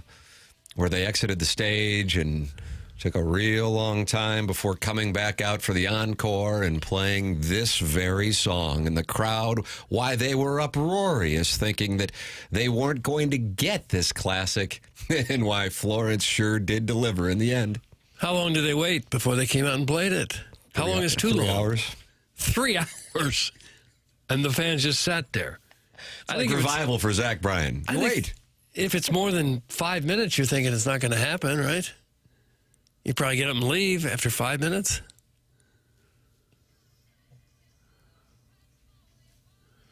This is Joey Vitale's theme music.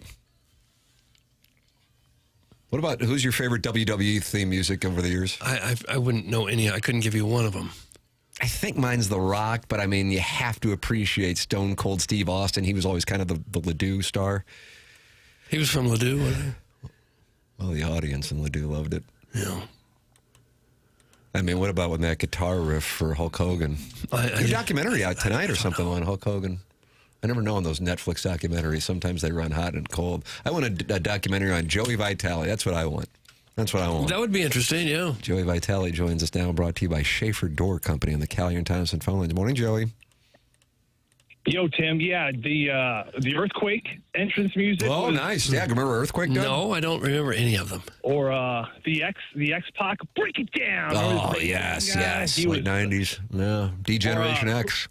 D-Generation X. Who was the guy with the ripped abs and the towel? Hello, ladies. Oh, my goodness. That was Val Venus. Val Venus. And Doug, was he a takeoff on Ravishing Rick Rude? I wish I could With the help ladies, he had that greased back mullet. Oh. Hot. Oh, he was. Yeah, that was my childhood, guys. But that, Tim, that was back in the WWF when they were battling the WWE days. Right. It was kind of like Monday was Raw. I always get together with Paul Stastny. We were buddies at Chaminade, and we would get together and just wrestle and throw mattresses down. And it sounds kind of weird, but yeah, it does. That was all we did. Everyone plays hockey all the time. Everyone's just always playing sports. It's like, let your kids go wrestling. We had trampolines and it wasn't that weird. It's not as weird as it sounds, but we were just wrestle. We pretended to be D'Lo Brown. Remember D'Lo Brown? He was the best.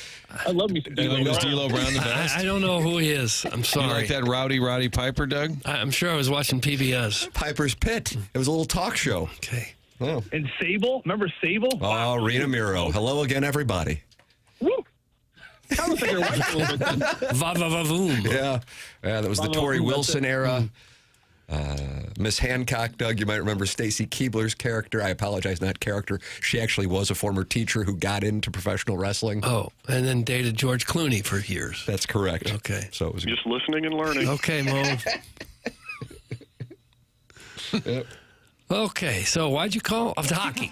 Hockey. Blues season's over. How about that? Did you get back late night, Joey V? Late night, yeah, Marty, for the logistics of Marty. Thanks. We landed around 1:48. Believe it or not, we had a de-ice in Utah. It's April, people. Wow. What the heck's going on? I know that they didn't have a lot of snow. They didn't have a lot of snow out west this year, but I guess this came a little bit later. It started snowing yesterday in Utah, so we had a de-ice. So logistically, was a little bit of a delay last night, but we all made it back safely. And season's a wrap. Is there a letter grade you would give for the Blues for this season? Ooh, As an employee of the Blues. Yeah. I'm sure it's A+. huh? Give them an F. A+. Wouldn't that be great? It's a question. I'm all about effort. A++, Doug. Okay. No, listen. I don't have a grade. You know, there were some ups and there were some downs, and every team kind of goes through the ups and downs. Unfortunately, the downs are more and longer than the ups.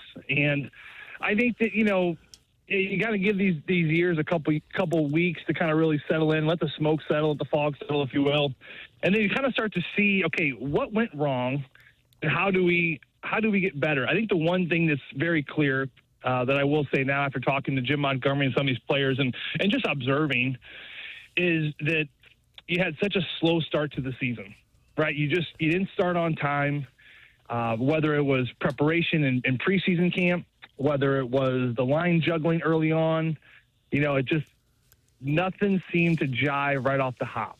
Minnesota, you welcome them in for the home opener, and you get blown out 5-0, and it was just a tough month of October. And you've seen a team that had a great second half push once again. But guys, catch-up hockey is just so hard to do. I mean, I think it was like 17-5 and something down the stretch here, and it's still not good enough. You're 4 or 5 points out of a playoff spot. Last year it took a 12-game run to get in on the final day. That's just not sustainable. It's not realistic. So if anything that I will say right now, and there's a couple things probably looming out there as far as what can get better, but the one obvious one right off the hop is their starts have to be better next year. And Jim Montgomery talked about their offseason. It really starts now, how they prepare in this offseason. But next year's main camp you watch, it's going to have a different vibe to it. There's going to be some urgency. There's going to be no more fiddling around, if you will, with getting all these young kids a game. Remember, there's only 4 preseason games next year because the season starts a week sooner because they're adding 2 games.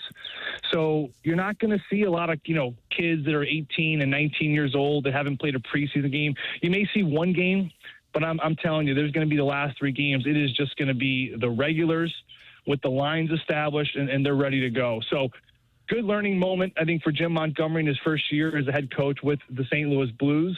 An unfortunate offseason for him now as he heads into, which is very an oddity for him. He's never been, as a coach or a player, not a part of the postseason, whether he was a player, a coach in college, a coach at pro. He's always made the postseason. So this is kind of rare territory for him. And you can tell by looking in his face and hearing his words last night, this is a coach that deeply cares, and he's very frustrated by how this season ended. But I can tell you that based off of his conviction and his words, he's about to go to work even starting today about how to make this thing better and how we grow from this moment. Question for the day. As Joey is recused, he probably knows the answer. The one player that played all 82 games. Cam Fowler. Okay. Martin is angry as a hornet, and he is really ready to fight you. Tim, can we rewind the tape that says question for the dais, not for Joey? Okay, 2 players that played 81 games. That one's maybe a little bit trickier. I like that. I like that, Doug. Both last names start with B.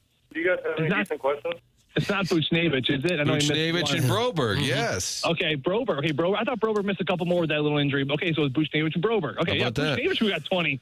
He got to 20 last night, which, it's weird. Like 2 weeks ago, we had like no one at 20. We thought we might finish the season without one 20-goal scorer, and then everyone kind of kicked it in gear down the stretch here. Do you still believe in plus minus? Is that an important stat to players?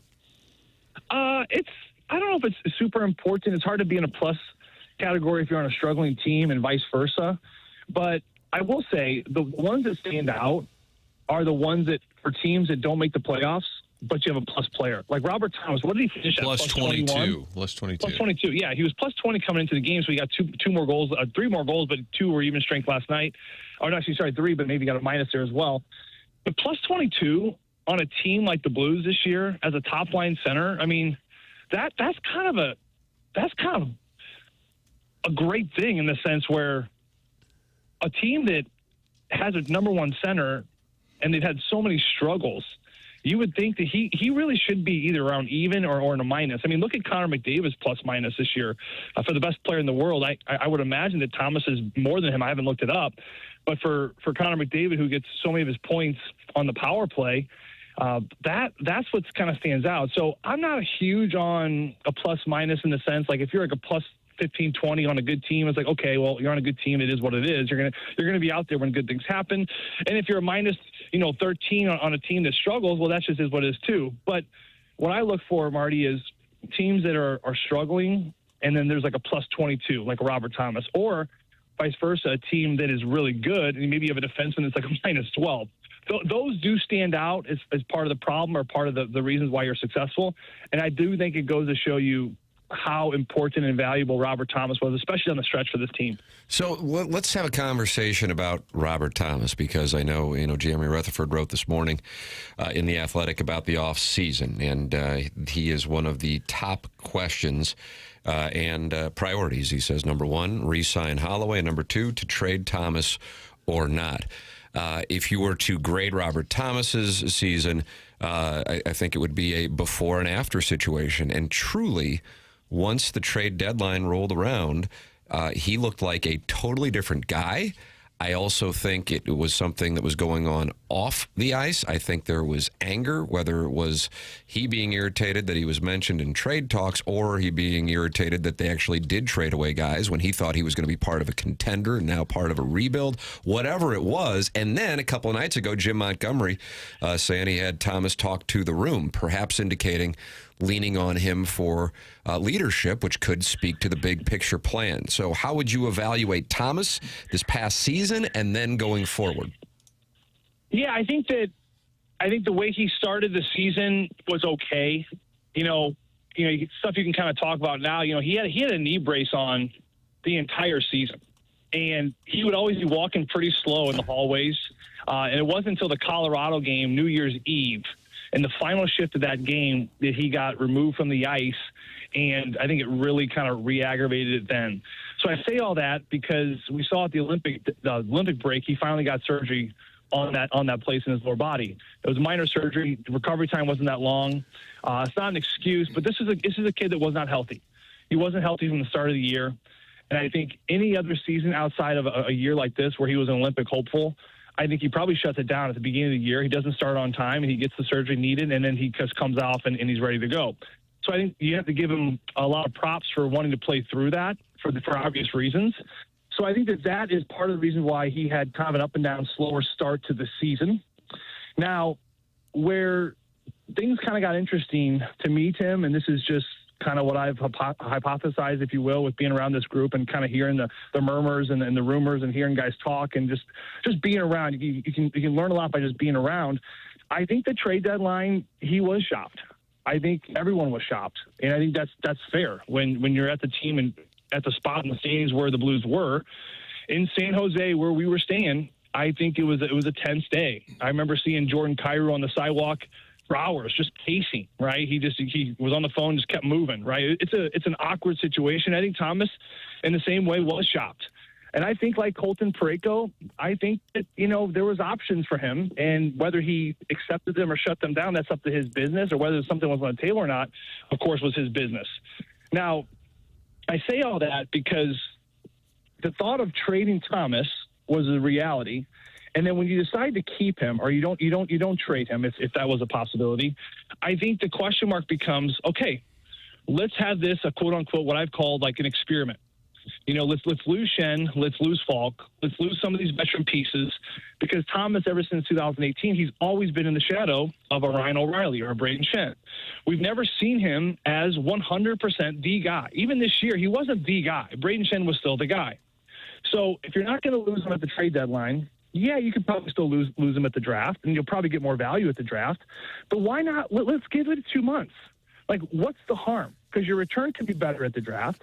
And then you have 2 months just to see what do we actually have before we let him go. And I think the experiment, surpassed everyone's expectations, probably including Roberts and Doug Armstrong and Alexander Stevens, certainly mine.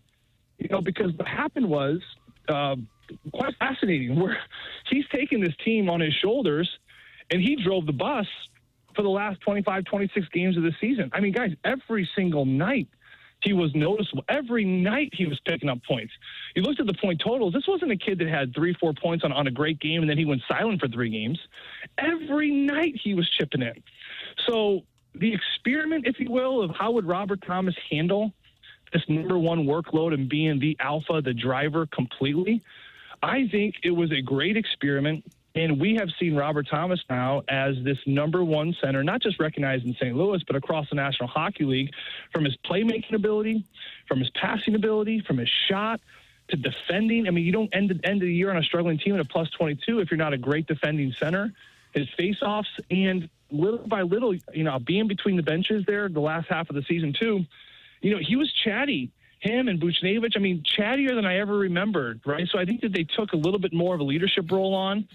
So I think it's 2 thumbs way up for what Robert Thomas has done this year, from where he started to where he is now. And I think that, to me, he should 100% move in the category of you do not touch this player. This to me is a core piece of this group moving forward. I think, he comes back next season. He's going to be centering what could be one of the top lines in the Central between him and Holloway and Jimmy Snuggerud, what they did down the stretch. So to answer your question, Tim, if you would have asked me 3, 4, 5, 6, 7 weeks ago, 2 months ago, I'd say, it's kind of up in the air. I don't know. But right now, I think we've seen enough where this is an incredible hockey player. Players like Robert Thomas, they just don't grow on trees. Like, there's not many players like him. So he's a core piece, a centerpiece, a driving piece of this team now moving forward. How about that? Big endorsement there for number 18 from Joey Vitale. Joey, what's on your itinerary now that the season is over? Well, I'm at the train station park here in Kirkwood. Shout out train station park by the police department here. You've been there, Tim, haven't you? Oh, you better believe it, brother. Oh, yeah. I got 2 little minions with me hanging on me. I got one more drop-off here. I got a birthday party I got to drop off to. So I'm just daddy daycare. Daddy daycare. Yeah. That's a good view from where you are. That's a good view over into that little courtyard there, that forehands there. We'll meet up over there, buddy. Let's get it together this summer. Marty, I'm looking right at it. You logistically, you are so. You got me on Google Maps or something. I'm looking he does. At that patio. He's tracking you. Right by the Clementine. Gosh, I love that Clementine. Oh, Clementines. Forget about it, Doug. So good. Yeah, it is. God, it is good. Cracker caramel dreamsicle, whatever it's called. It just melts in your mouth. Yep. Yeah. Well. That's the one. So, yeah, I'm doing a lot of daddy stuff here the next couple weeks. But, the other thing, too, work's probably going to be, pretty involved, in the next couple months with the transition of FanDuel. And there's a lot of things up in the air with the Blues broadcast. And however I can be available for discussions like that, that's something, obviously, that's going to be happening. So there's a lot of moving parts here. It's not going to be a traditional offseason, I think, for St. Louis and for the company as a whole, given the state of regional TV and things like that. So a lot up in the air, but you just take it one day at a time, Tim. You ever heard that saying before? Yeah, one day at a time, Doug. It's good. There's Bonnie Franklin. Bonnie Franklin and Schneider and the great tool belt. Yeah, he had the tool belt and Valerie Bertinelli. Yeah, married to Eddie Van Halen. Yeah, she was in there. Let's talk about it. Nice memories. Well, why don't you swing by sometime? Come by the studio and come on in. The pay water's us a little warm. visit when you're not so busy.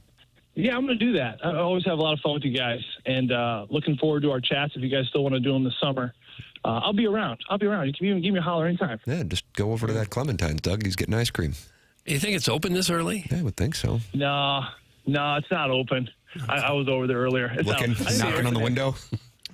I think they open at 11 or 12 or something. There's so much food talk on the show on my pages that are open. I got Uncle Leo's open over here, right next you're to going to enjoy it. right next to a Marla Gibbs page.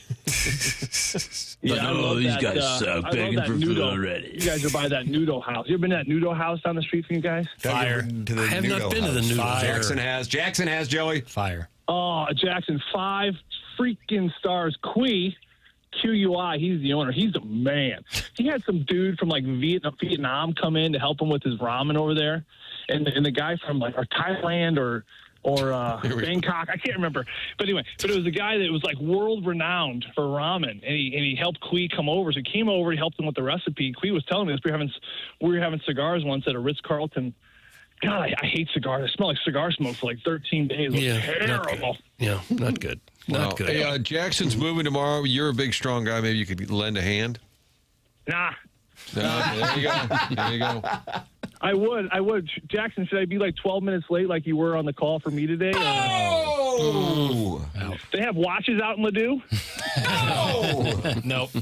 We have sundials, Joey. I'm only kidding. I'm late all the time. Joey, we appreciate the conversation and enjoy the day out there with the family.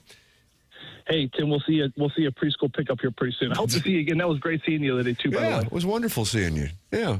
Me and my wife saw Joey hanging out. Yeah. Beautiful. And Beautiful. Too beautiful. Wow, now we're out of line. Not even in the same ballpark. I talked to Matt Bowling about it right after. I go, Matt, what's going on here? I go, you were his college roommate. What's going on down under? He's like, I just got a lot. Doug, did this gentleman going on just down under? contact Matt Poling to ask about my girth? Is that what he just said on these other airways? Other things. Is that what's going on? It's to get brought up. Thank you, Joey. See you, boys. And for the Vitale. CBC teaching community, let's point out that Thailand is a country and Bangkok is a city inside the Thailand. country. Yeah, just to clarify. The plus-minus talk got me interested in what the record is. Any guesses on who has the single-season record for highest What plus-minus would that rating? number be, like 70 or something? What would that- 124. Oh, my I'm going to go God. 99. It's got to be I was gonna 99. say- He was 100 was the best season he Messier? had. No, Bobby Orr, 124 Holy crap. in the 1970-71 season. Wow. That's quite a season. I just would have thought from the way that scoring was during that time and the way that team just was in another world, but, you know. And the God worst bless. was poor Bill Mickelson, minus 82 with the Capitals, 74-75 season. Well, I had a great question for the Deas, who played in every single game. I would have never gotten it. I don't Jackson would have beat me to it. I don't think anybody would. It just also speaks to how quiet Cam Fowler's season was, that to we the really didn't even know. extension. 82 games for him. And it was Girth so talk. good That's last from year. Steven time. People like girth talk. I didn't know that. Well, I don't know that they do. Consultants don't tell you that stuff. Yeah, that's left for you to figure out on your Teasing own. is always what they focus on. Focus on Doug, are you playing footsie with me? What was going on there with you and I Chuckles? was not playing footsie with Can Charlie. you just unload a few more Chucks? I feel like he's here. Charlie Marlowe, friend of the show, probably watching some O'Reilly Auto Parts race rewind. I had to guess. The playoffs started today. The Blues would play the Blackhawks, who knocked them out in the first round last season. Hey guys, stay woke. It's information like that is the reason why we make so darn much money. Even if the trash can is on the curb, it is not for public use. Stop throwing your trash in my can, or I will report you, Doug. That's old people's Facebook status. Oh, that's really bad form to throw a piece of trash in someone else's trash can. Is it? I don't know. Yeah, I think it is. I feel like if you're like eating a protein bar on a walk and you happen to throw it in there, that's fine. But if you throw a bag in there, that's a problem. yeah. That's a problem. Yeah, I would think. I think some people might be bothered if you just use it at all, but I wouldn't be. If but it's I can out on the street, if I walked behind someone's garage or something and did that, yeah. I would. Maybe if it's about to be picked up, it's okay. But if it's already been emptied and it's empty, it would kind of be bad form. Doug, I turn on the show, I get turned on by Girth. That's from Marsh's collage program, who went to UConn. How many UConn listeners, or how many UConn alums are in the St. Louis area? There might just be this one, Marsh's collage program. Of course, he could be streaming. Of course, assistant, he could Cardinals be a she. assistant Jim Moises Rodriguez. UConn. Yes, two. Every time the Huskies pound on Marquette, I get reminded. I think Kemba Walker lives in St. Louis. Oh, is that right? Yeah. Former Charlotte Hornet or Bobcat? It's so confusing. Hornet. Probably getting involved with the St. Gabriel basketball program. Right. You might be taking over coaching duties. Oh, okay. Yeah. And Cal Kennedy and Big Daddy might have something to say about that. They would prefer themselves over NBA All-Star Kemba Walker. We'll let the banners speak for themselves. Fair enough. Sharon in Clayton says, "Keep your trash out of my damn can." Who's your move? Again, I think one piece of trash that you just have in your hand real quick and you throw it in someone's can is okay. But if you take a garbage bag full of stuff, yes, Really that is bad. Yeah. That's bad form. What if you're walking your dog and you have a bag? That's a gray area. I think you got to hang on to the bag until you get home. I agree with that take. Yeah. That's not Excrement should be, use your own can. Guys, my buddy Screech takes trash in Schnucks bags to gas station trash cans so he doesn't have to pay for trash. He also slept with fats in Talladega porta potties. Doug, that's from the recovering alcoholic. God. That's a Hoosier move. Now you're kink shaming, though. Which part? Now you're getting close to kink shaming. Hoosier sex is So you're saying beautiful. because Screech was hooking up with women who might have been what's the term they like, Doug? Husky? Yeah, plus size. That now you're frowning on it. That's what you're saying? No, that part I think is very much above board. I think the taking grocery bags to gas stations to throw your trash away to avoid the nominal fee that they charge for trash is probably the bad Hoosier move. But Fats having sex in porta potties, that's right there at the top of the Hoosier metric. But that could just What be... if it's a place like Talladega, the Augusta of the auto race? Just because it happens a lot doesn't mean it's not Hoosier. Well, what if you're laying on the lust so thick that it's just you have no choice? Laying on the lust. Is that what Porta Potty guy is waiting for? Is that his? No, I think Taj Mahal? I think he was looking for more rank and file. Sharon and Clayton's mad as a hornet in the Circumference Surface text inbox about this topic. You can express your anger at 314-399-9646. You can do so also in the Michelob Ultra YouTube chat, and you can win a prize that this month is nothing. The morning after at InsideSTL.com for the Design Air Heating and Cooling email of the day coming your way at 9:45. Up next, Martin loves it. Or is it Doug who loves it? Martin loves it. Everybody loves it. Yeah. The VIP Auto Accessories drops of the week. This is I love TMA. it. There you go. This is TMA 101 ESPN.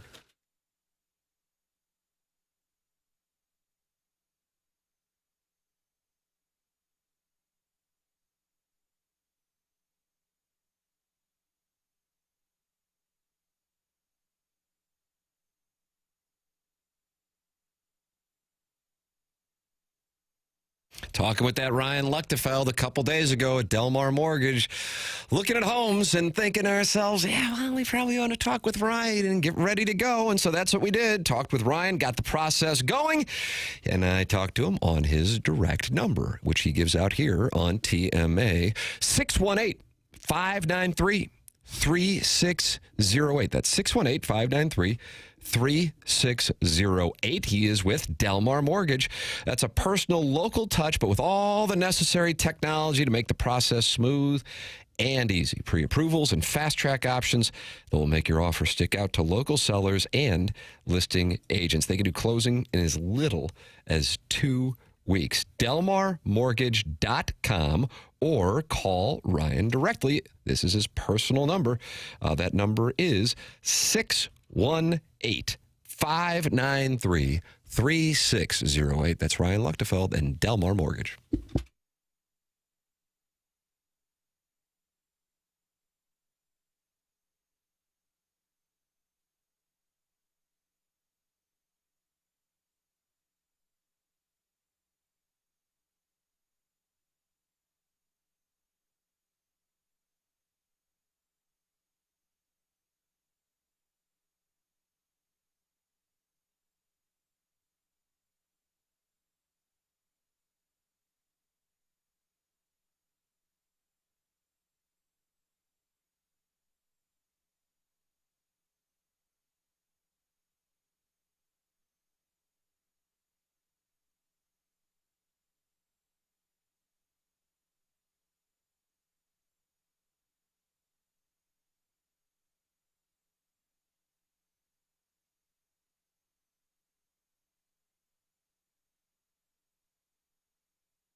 Doug, is this Robert Goulet?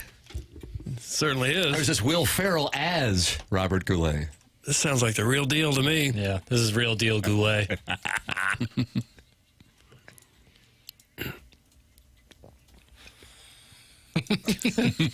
he sings in bold. He sings in bold. I enjoy that. Yeah. The program's called The Morning After. It is presented to you by Brown and Crouppen on 101 ESPN and on the TMA STL YouTube channel. We are heading into the Mark Hanna Evergreen Wealth Strategies 9 o'clock hour here on the program. And the program is brought to you by Brown and Crouppen online at getbc.com or by calling 314-222-2222. That's 314-222-2222. Brown and Crouppen local, presenting sponsor of this program. I think going back to 2022, maybe 2023. But either way, we're very grateful for their support. That's Andy Crouppen, that's Terry Crouppen, that's Ed Herman, Brown and Crouppen. And if you are in need of a lawyer, you want somebody local, and Brown and Crouppen is local through and through. Going to bat for St. Louisans since 1979. It's Brown and Crouppen, getbc.com, or call 314-222-2222. That's Brown and Crouppen. We are celebrating the return of the Dotem, and Jesse Kiowski texted me, Doug, here is an update on sales. It is 70% sold out. So if you want to force them, go to 101ESPN.com for those of you just joining us now. The foursomes went on sale at 8 o'clock. Join TMA for the return of the Dotem. It's Friday, May 15th. The weather should be glorious. It's taking place at Oak Valley Golf Course and Resort, presented by Cutwater Canned Cocktails. Get your foursome together right now at 101ESPN.com. Even if you don't have it together, get the foursome purchased so you make sure you can play. And you'll join Martin, Doug, Jackson, and myself for a day out on the course that includes breakfast from Donut Drive-In, lunch from Lee's Famous Recipe Chicken, an after party with food from Texas Roadhouse, all your Cutwater canned cocktails, and Anheuser-Busch beer and seltzers, the 100 West Dental closest to the pin competition, the Evergreen Wealth Strategies longest drive competition. It's all included with your price for your foursome. Registration is open. It's been open now for an hour, with a portion of the proceeds benefiting Birdies for Bipolar. Find all the Dotem information now and register at 101ESPN.com. We got a situation in the WNBA, Doug, that honestly I wasn't aware of until the PR team stepped in and prevented the question from being answered. We have a Hoop Rock correspondent here on the board. His name is Jackson Burkett. Jackson, would you like to give the audience the backstory? Yeah. So Dallas Wings just drafted AZ Fudd. AZ Fudd, UConn. And what an unfortunate last name. Yeah, Fudd. Not a great one. Former teammate at UConn, and by their account, in a relationship together with Paige Beckers, who's a star for the Dallas Wings out of UConn. They asked the question that I think most journalists would ask about the relationship and how that goes, and this is how the interaction went. Kevin Sherrington, the Dallas Morning News. Paige announced last year on TikTok that y'all were a couple, and I'm wondering if that is still the case, and if so, if y'all have talked to any other couples in the league about how they negotiate that dynamic as pro teammates. I understand why you have to ask that question, but we're going to respectfully decline from commenting on our players' personal lives. Go to the next question. So that wasn't AC Fudd answering it. No. That was the media relations person for the Dallas Wings stepping in and then not allowing it to be discussed. And so then that drew attention to it, because I got to be real honest with you, I had no idea that that was the case. Papers, I assume you were aware of it? Mm-hmm. Yeah. But Doug, Martin, you guys were not, right? No, I don't follow You hadn't been it probably following as close as I AZ should. Fudd's personal life. No, I hadn't. I just ran out of time. But isn't show prep, man? Isn't It's this a about time. classic Streisand effect? Streisand effect, that's Jackson's favorite term. We've talked about, where you react to something because you didn't want it to be a topic, and then it becomes an even bigger topic. Now everybody knows the story, but the reporter, I mean, I do think it's a legit question at some point if they're teammates and they're, you know, like a husband and wife are on the same team, or the coach is your dad, or whatever. Right. There's certainly, if you have a relationship of some sort, how that will play out. And because Paige, apparently she's the one who reported or announced that they were a couple. Right. So it wasn't somebody digging in their, private life. It's public, according to the Paige Beckers. But if you just if you're AZ Fudd, don't you just say, hey, thanks for asking. Paige did put that out there, but that's well, kind of I don't think AZ is the one who makes that call. But don't you think she could have easily? I think it would have been better had she said the exact thing the PR person said instead of the PR. AZ Fudd says it. That's what I'm saying. I don't think she had time. Well, The no, PR it's person not- That's what I'm stepped right saying. in. I think they're saying we're going to take care of that. No, I agree. I'm not blaming her. I'm Okay. saying it would have been easy Yes. if she had just been able to just Right. say, hey, listen, thanks for asking. We're doing great, but it's really not going to affect anything. I'm here to play basketball, to win games. That's all this 100%. is about. And then it 100%. just kind of quietly goes away. That's, I think, both a mature and professional way to answer a question that is about their personal life, but certainly would transfer or have, it's the right question to ask. So it's not, I don't think, out of bounds to ask.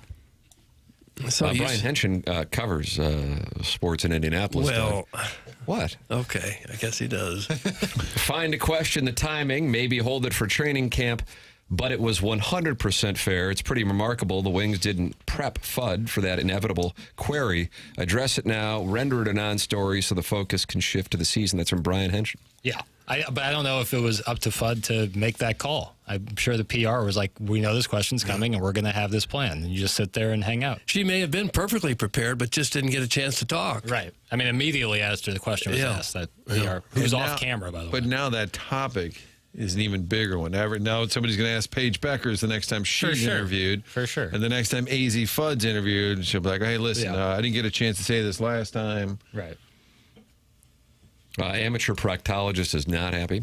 AZ Fudd wasn't even a top 5 prospect. She was only drafted first overall because of a relationship with Paige. The controversy is because the conspiracy is the Wings only drafted her first overall due to Paige's influence. That's from the amateur proctologist. ESPN has her ranked as the second best player. She averaged 17.3 points on 47% shooting at UConn last year. Yeah. So And, she's and their right only up there. loss of the season was to South Carolina in the Final Four.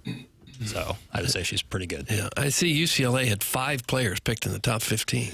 It's crazy. I can't imagine any team that says, okay, we're going to draft her because you're dating her. You'd be a horrible franchise to make a decision like that. Well, as you know, Martin, Marsh's collage program went to UConn, and this one is hitting close to home for him. He says, who cares? They're amazing people and amazing players. Lay off my Huskies or I will get in the Hoosier pit with you flyovers. Oh. That's from Marsh's collage program. Maybe texting from Storrs, Connecticut. Is that what we're called? Flyovers? No. I think we're defending AZ Fudd and saying if she'd been given a chance to answer it, nobody would have known this press conference even happened. Right. This would be more of a criticism on the Dallas PR, Wings. yeah, the PR staff. The WNBA's inability to get out of its own way is really remarkable. That's from Brian Henson. I don't know if they've done anything wrong in this case. Right. It's a WNBA! No one cares! Move on! No. Doug, that's from Hoof-Hearted. Yeah, I'm sure there's people literally melting by the fact that we're talking about it. But these players based on their last collective bargaining agreement, the players are going to start getting paid. Yeah. Nafisha Collier just got a big old contract. $1.4 million Yeah. for the former star at Incarnate Word. If you are the Dallas Wings, what's your next move?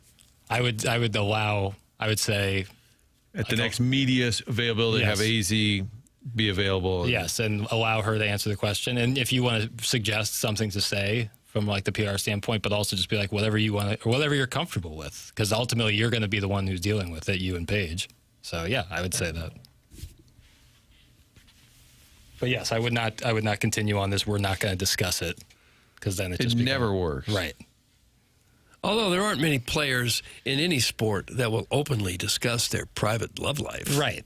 But how many are also possibly in a relationship with someone who's on their team? It's a pretty unique situation. Yeah. I think wasn't Beckers the number 1 overall pick a year Yes, ago, and she then was. the next year the number 1 overall pick from the same program Yes. is dating that star player. Right. But there have been players with marital issues that have come up. Yeah. And it's usually kind of off limits to I the think a press. fair question to the GM of the Dallas Wings would be, did that factor, like not that's why you picked the player, but was that a concern even Right. in drafting that player? I think that's a legitimate question. But I don't know the name of the Dallas Wings GM, so I won't be able to get that question to him. Not yet, at least. Well, you got to do more show prep. Yeah, Asia Good for Wilson you for saying it. just signed a 3-year, $5 million deal. Getting paid. Tim Big Tough says talk more music. Going back earlier in the show. You can send your suggestions in 314-399-9646. And, of course, email in for the Design Air Heating and Cooling email of the day. Marcia's Collage Program wants it on the record. I am here in St. Louis. My family and Gino have been friends for 40 years. I went to high school with his daughter. Those two will win that town a title within 3 years until we start reporting the affairs of the NBA guys with fervor. This is a double standard. That's from Marcia's Collage Program. I only say it's not because affairs are different than a relationship. Right, a relationship of two players on the same team. I think that's what changes all of this. That's what changed. Yes, if it was about if she got drafted to a different team, yes, I would say it's out of bounds to ask that question. But because they're playing on the same team, I think it's a fair question. So you want to fight Marcia's Collage Program? Right, like if Bam Adebayo and Tyler Hero started dating, I think that would be a fair question to ask. But I'll be right back. What if two players were in a relationship on other teams and they're playing each other? And that was the storyline for Heated Rivalry. Was it? I think if they had a very public relationship, then I think it would be fair to ask. But if they're private about their private life, then no, I don't think it would be fair. Doug, who would have been the hottest power couple in Cardinal history? It's from Bobby Bigwheel. That's the right question to be asking.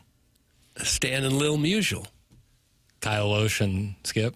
Well, No. I think that's actually the answer. Yeah. And that relationship formed in the greatest moment in Cardinal history, too. Right. I don't think that was a relationship. I think that was a mugging. What a meet. Think about such a good meet cute.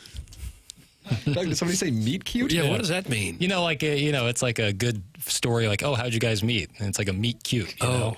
Like Meet MEET. Like I dropped my ice cream and she was there with another cone, but instead it's you met at home plate and maybe an Violated. an orifice was. Oh, Give me the title of the segment. Yeah.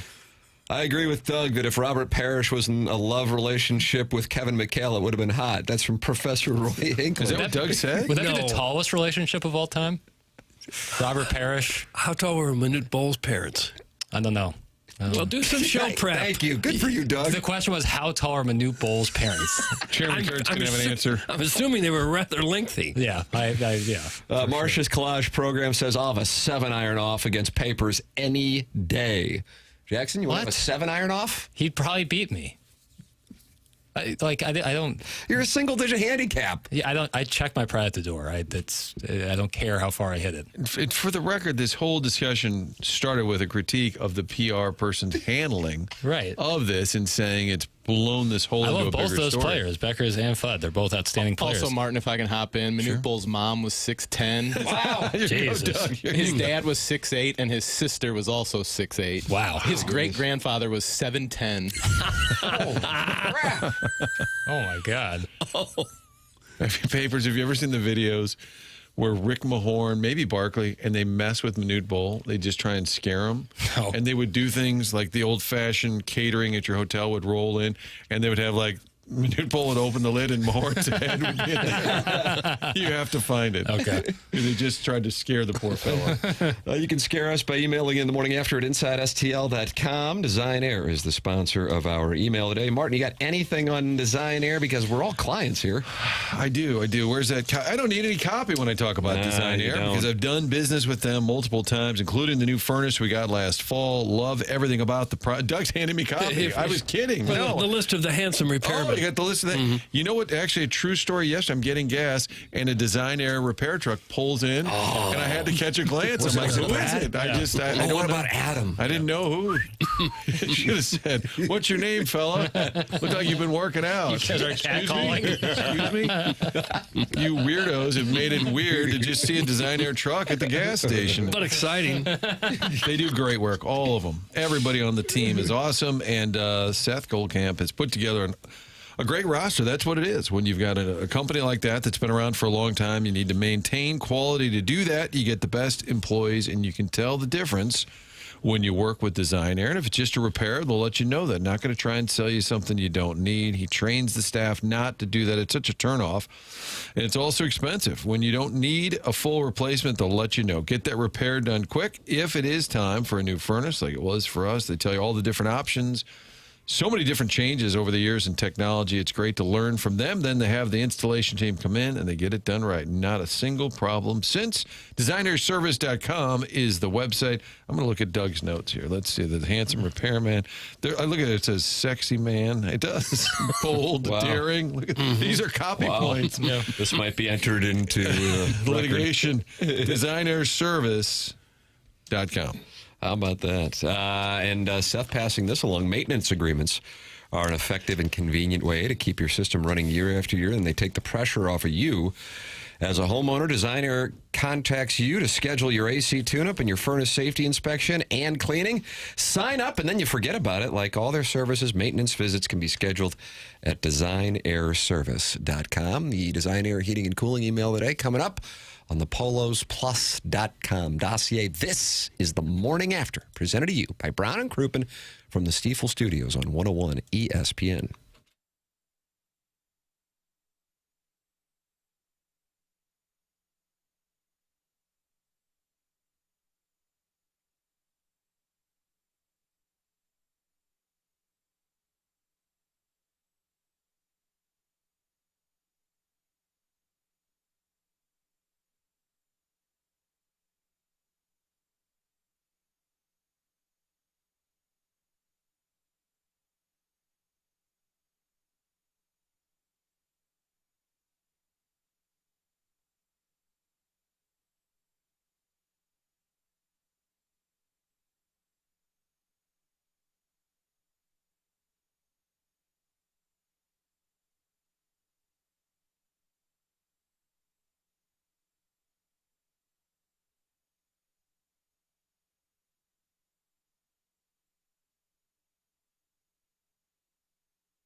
This is Jackson with the Sports Center update brought to you by Saliga Heating and Cooling. Cardinals, Astros tonight, 7:10 p.m. first pitch. Kyle Leahy on the mound for the Redbirds. That was another Sports Center update brought to you by Saliga Heating and Cooling, a Daikin heating and air conditioning dealer.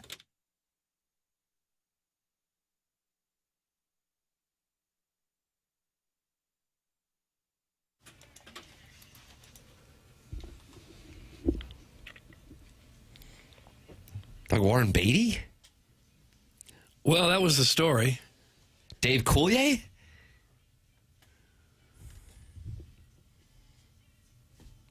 Hey, Tim, did Jackson shave that stuff off his face? He's looking way better. That's from Harrison's brother Master. How about that? How about that compliment? We liked you with the beard.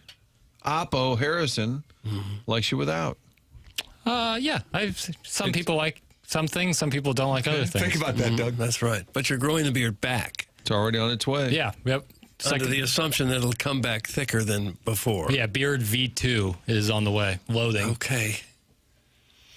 It's truly sad in St. Louis when you are reduced to talking about WNBA drama because you're too small and too miserly to have an NBA team. That's from One Beach Ball 29.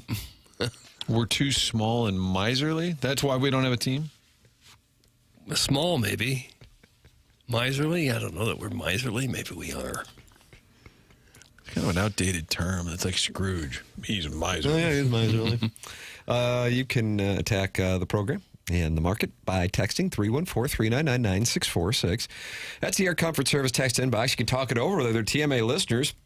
Ken Iggy Strode is in there. He is talking it over in the Michelob Ultra YouTube chat right now with 340 I Steven Scorsy and the Wentzville Walking Stick.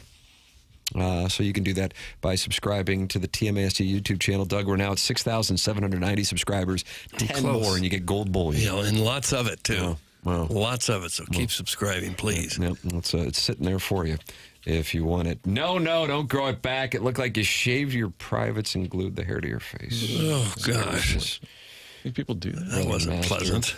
I think that's just the nature of having, like, lighter facial hair. That it looks like pubis? Yeah, I think you're always just going to get that kind of label on you. Do your folks fight through that? Does your mom like the beard, not like the beard? When I don't hear anything, that usually means they don't like it, and I wasn't hearing much on it. That's your read? That's your system? Yep. Although my mom said she liked it at one point. This is not why you're moving, is it? They didn't throw you out because of your beard. I didn't connect the dots. Like he was playing for Marge Schott and had to shave or move. The Dotem is on sale. And 75% of the team's now gone. So if you want to play, sign up now at 101ESPN.com. It's taking place May 15th with TMA. You get to play with Martin, Doug, Jackson, and myself. And it includes breakfast, lunch, and dinner. All your Cutwater canned cocktails and AB beer and seltzers. That's all included. Get your foursome now because it's going to sell out. And then you'll be on the outside looking in. Just get it and then get the team together. You got a month to do it.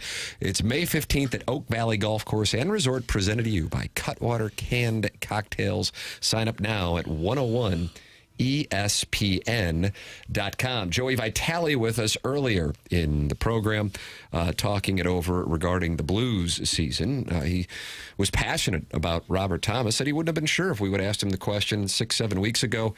But now that things have come to a conclusion and he saw his emergence at the end of the year, also noting some health things. I wasn't familiar with what he was talking about with that knee brace. I didn't know it was that severe. You always heard that he was banged up. Here is Jim Montgomery talking about the bittersweet ending to the season and the disappointment of the season, missing the playoffs for the third time in 4 years here. Well, you always feel better about yourselves when you win. No matter the contest, as we've seen around the league, a lot of people are disappointed with some of the efforts that they've had. We've continued to find ways to win here since the Olympic break. And not making the playoffs, that's going to hurt all summer long. We'll scramble for the puck in front of that. Robert Thomas talked about his growth over the course of the season. Yeah, looking to shoot more. My line mates set me up great, especially the last couple weeks. They seem to be going in. So, every year you try and just get better, and I feel like my shot and just getting into goal scoring areas has improved a lot. Yeah, I think him shooting more is a big deal. He's a very unselfish, pass-first type of guy who gets a lot of good, glorious scoring chances even. And I think that he has been a little hesitant sometimes to shoot, preferring to set other people up. So I don't think there's any reason he can't be a 30-goal guy. Got close to it this year. I really think Montgomery the other night saying, I turned the room over to Robert Thomas. I think he said that publicly so people start thinking differently about it. Couldn't agree with you more. I think it's a great read. Because otherwise he didn't need to tell everybody that. And I think you heard when Joey was talking about Vitale, I think how they view him, they're saying since Shen left, that is a small sample size, but the idea that maybe Neighbors was their preference to be the captain, which I think a lot of people believe to be true.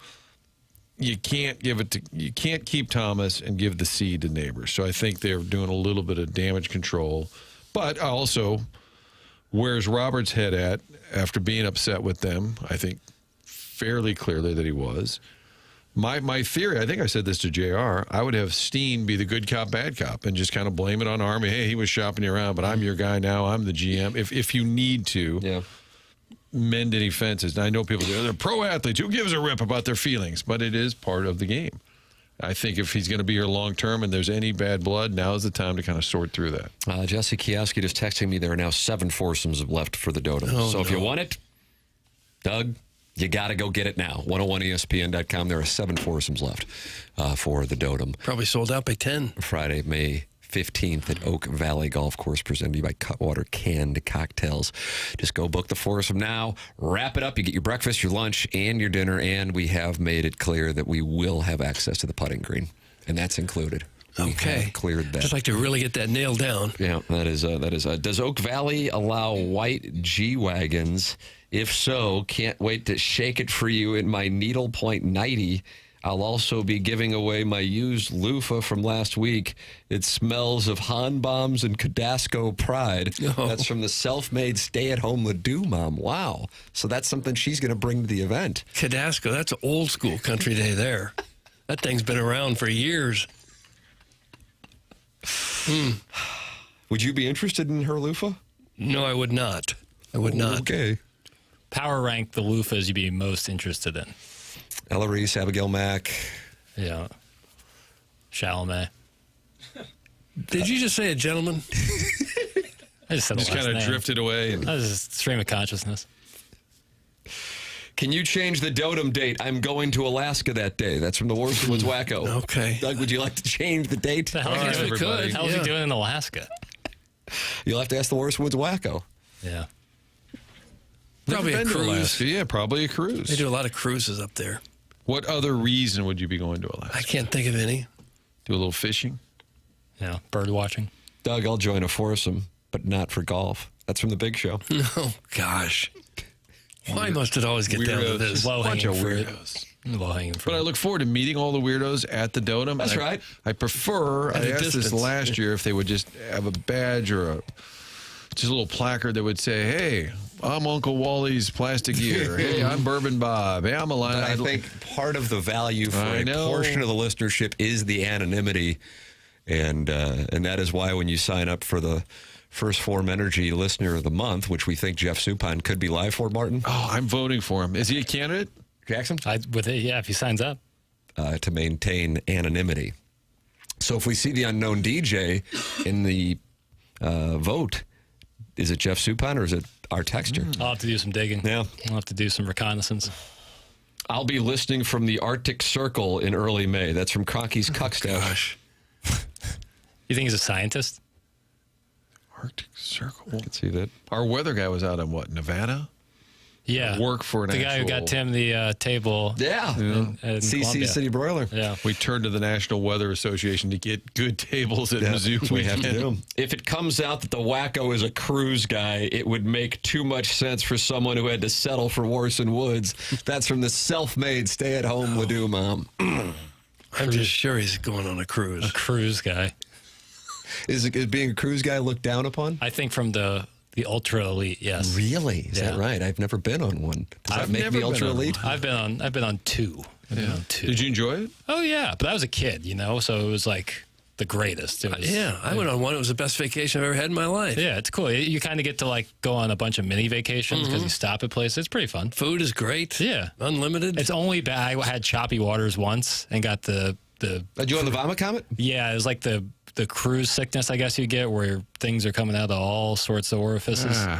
Yeah, it was a bad deal. Oh, so you got to that be careful. wasn't fun. I think the cruise line that you pick is a big thing. That too. Because you see videos of absolute chaos. I've going seen on some of those videos. Yeah. What do you do on a cruise if the ship like breaks down out in the middle of nowhere? I never hear of that. Didn't that happen during COVID? There was something where a bunch of people were on a cruise and they got kind of stuck one out of them there. Ran aground, I think. I'm sure they would send out for help. Well, how do you tow a? I mean, what? I don't know what the move is there. Well, they would probably try to repair it. I'm sure that it's happened before. They must have a plan for it. Andy Pants is teaming up now with the self-made stay-at-home Ledoux mom. Good. Warson Woods Wacko should stay in Alaska. Stay-at-home, self-made stay-at-home Ledoux mom is 100%. God bless her. That's from Andy Pants. So who knew? Oh. I didn't know that cruises were deemed to be inappropriate and not full of gentlemen. Maybe not since the Titanic. It was full of gentlemen in the Titanic, right? Sure was, yeah. Self-made stay-at-home Ledoux mom is back. Boy, she is. We just own everywhere, so a cruise or whatever is foreign to us. Okay. Thought she was going through a divorce, but I guess they're back together. Well, I think she's probably won a couple of those properties in the hearing, in the arbitration. Yeah. Cruises for olds, fats, and poors. It's a floating all-inclusive resort, and it's absolutely brutal. Wow, I didn't know this stuff. I'm learning this stuff. When I went, I had a great time. Yeah, me too. Maybe if it's a little, I've always said I like a little Hoosier in my vacation. Do you? Yeah. Myrtle Beach is one of my favorite spots. Cruise guys also vacation at the Lake of the Ozarks. Figure it out. Some Doug's jockstrap. I like the Lake of the Ozarks. Not the lake proper, but the surrounding land. Yeah. You don't want to go in the water. No, sir. Now Veiled Prophet's not happy with the self-made stay-at-home Ledoux mom. The self-made stay-at-home Ledoux, and he has another word for it, has probably never been on a Viking river cruise in Europe. Please advise. It's from the Veiled Prophet. Yeah, I'd love to do one of those. The Northern Lights, I want to go see like the Northern Lights cruises, like the ones they have in Norway, like the fjords you take. Yeah. And I just like saying fjords. I know, I figured that. J as a second letter is a real treat. I don't really want to go anywhere where it's cold and ice. That's, to me, is not a vacation. Fair enough. Here comes Sharon and Clayton. Give me a break, Mom. Everybody knows you're driving a 92 Sebring whose rag top is broken because you're too broke to fix it. Thank God for your carport. That reminds me of my favorite scene in The Office when Michael Scott drives a Sebring with the top down and it snows and he has to shovel all the snow out of his car. Incredible. I'm going fishing, literally taking a bush plane to some remote place. It's incredibly expensive, so not many of the listeners could possibly understand. Specifically, Sharon, and stay at home and lay down on my Ledoux mom. And now Sharon and Clayton is saying that cruises are like a floating golden corral. I was going fishing. Doug, guy just mentions that he's going to be in Alaska for the Dotem, and all hell breaks. He didn't even say he was going on a cruise. We just assumed that. Well, I think some listeners assumed it. Yeah. I did. Cruises are the Myrtle Beach of the ocean. I love It's a haven of high BMIs, chicken fingers, and C-rate musical performances. If Whoopi mentions he likes cruises during his next loop at St. Louis Country Club, he'll be escorted off the property. That's from Little Tommy Tribbins, little kid in the neighborhood, rides on a trike in the parking lot. I don't caddy. No, I love Myrtle Beach, so saying that is that's a plus for me. A little Hoosier on your vacation's fun, man. Yeah. Go-kart racing. Oh, yeah. Sign me up. Sign me up. Boogie boarding. Doesn't get any classier than that. Boogie boarding all day.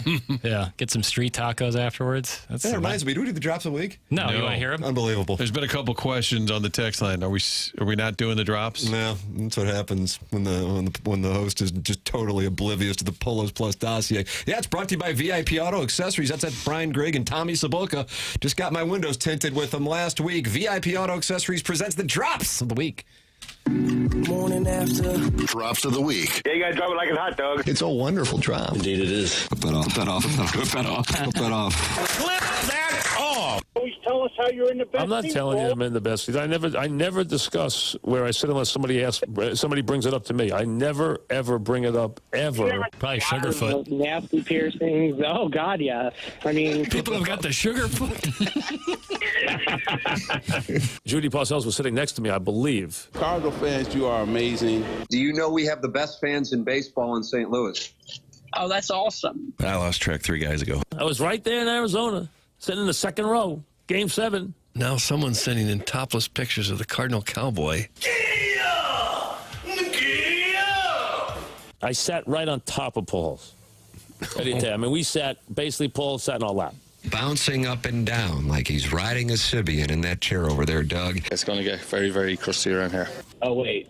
I got a more important call coming in. I was thinking this as I was watching the Red Sox celebrate just a few feet away from me. That was Drops of the Week. Drop, get it. Well, the wonderful drops of the week there, Jackson. We appreciate VIP Auto Accessories for their sponsorship of it. There is not a single effing douchebag that listens to this radio show that's quote-unquote too good for a cruise. Cruises are a blast and the best bang for your buck. That's from the Southside Seaman season ticket holder. Okay. He's a season ticket holder for my fantasy team. Right. To watch like an app. Right. That's nice. Well, like anything else, some are great and some not so good. Your experience will vary widely on what you choose and how much you spend. Yeah. And you recommend the Viking River Cruise? I've known people that went on them and said it was just fantastic. Is that right? What do you go up and down the Danube? Is that right? I believe so. Yeah. But some of those are the big Carnival cruise lines where they've got thousands and thousands of people, and that might be the cheapest cruise, but it's going to be could be kind of rough. Orson Woods Wacko wants the audience to know that the only boats he goes on are chartered. Chartered boats. Man, our audience is wealthy. Yeah, they really are. It's unbelievable. I wonder how we got such a sophisticated audience. I wonder how that happened. You can't write it in a handbook. You just get the elites. Yeah. Martin, you are a wealthy elite. I was called that, yes. I said I wouldn't mind. Right. It's always good when they text in and let you know how wealthy they are. Yeah. That's what money does. Yeah, money loves telling you that. My most wealthy clients love the Viking cruises. Many went to Istanbul and said it was the best vacation they've taken. That's from Josh Bob Bill. Yeah. I've heard they're really good. It's not a case of being too effing good for it. It's just Hank F. the common sense to know it's an S-hole. That's from Sharon and Now she's going to have to watch her language a little bit. And what did Hank have to do with any of this? Hank Kingsley? Dragged. Hi-oh. Was it Hey Now? Hey Now. Hey Now. Got it. Who's Hey-oh is... That was Ed McMahon. Ed McMahon, okay. Which I believe Hey Now was a take on the parody of the whole... He would say Hey Now even in the most inopportune times. But then Stern kind of stole Hey Now, didn't he? Did he? They play it every day, I believe. I don't know. I got rid of my Sirius subscription. Hey Now. Yeah. Is he still doing a show? I believe so. I think he does it 12 weeks a year. It's a nice gig if you can get it. 12 weeks a year. And makes $100 million a year doing it? I think it might be higher than that. Andy Pants and Orson Woods Wacko. Andy Pants really doesn't like Orson Woods Wacko. He is focused on him. He's got him in his crosshairs this morning. You guys get the audience you deserve. That's from Jesse Spano's dealer. That's probably true. What does that mean? It's probably true. We have a wonderful audience, and they're all wealthy. That's what we deserve. Thank you. We've got that Design Air Heating and Cooling email today coming up here on the program in a matter of moments. Send yours in the morning after at InsideSTL.com. The morning after at InsideSTL.com. Check my phone and see 7 was the last update. Foursomes left for the Dotem. Go get your foursome for the Dotem right now. 101ESPN.com. There's only 7 left. It's all taking place Friday, May 15th at Oak Valley Golf Course and Resort. Presented by Cutwater Canned Cocktails. Join Martin, Doug, Jackson, and myself. And it includes your breakfast from Donut Drive and lunch from Lee's Famous Recipe Chicken, the after party with food from Texas Roadhouse, all your beers, seltzers, and Cutwater canned cocktails throughout the day. You can register right now at 101ESPN.com. And now it's down to 5. And now it's down to 5. There are 5 foursomes left. Now it's down to 5. You want to force them? You got to go now, Doug. You got to go now. What I want is my gold bullion. Oh, yeah. Let me take a look at the subscribers and see if we got to that 6,800 mark. Because 279 people are in there right now. And the TMA remote lamp says he's working from home. That's what I saw. 6,790. You're not going to get that bullion. Not today. Well, Say hurry. All right, we got the Design Air Heating and Cooling email of the day coming up here in a matter of moments on the program. We got 100 West Dental and Dr. Brandon Pryor, who is sponsoring the closest to the hole competition. That is at 100westdental.com, where you can find Dr. Brandon Pryor and his wonderful team. I'm a Dr. Brandon Pryor guy. Get your smile and life back. Call 100 West Dental at 636-585-0100. Or visit 100westdental.com to schedule right from your phone. Tell them that I sent you for a complimentary implant consult. You are going to save about $500 with that complimentary consultation. Most dentists charge you about $500 just to find out what's wrong. Not Dr. Pryor. Go to 100westdental.com, 100westdental.com to schedule right from your phone and let them know I sent you for a complimentary implant consults. TMA 101 ESPN.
Navy caps on the road.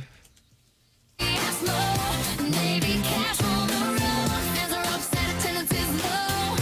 Navy caps on the road. Have no make beg, come on, bro. Navy caps on the road. Haven't won a title since 2011. I mean, Doug, I just haven't gotten tired of it. No. It sounds like a pop hit you'd hear on the radio. But at some point, you get tired of it. Jackson, what's a song that you loved initially and then you got tired of it? It's a good question right there, Tim. It's a really good question. Man. There's some God's Plan by Drake. Got old really quickly. God's Plan, Doug. God's Plan by Drake got old really quick. That's just not the kind of Drake I like. You're very specific about the Drakes that you like. I like Drake when he's got something to prove. God's Plan, that was kind of a victory lap. No Iceman this morning. Was that supposed to come out today? I look every Friday wondering if it's going to be the day, but not yet. Doug, did you check to see if Iceman, though? No. No, I don't. Perhaps I should be, but I don't. Haven't been. Guys, I got tired of Tub Thumping by Chumbawamba. Had some Shooter McGavin. Okay, yeah. I think they might have made so much money in royalties from movies and TV shows using that song.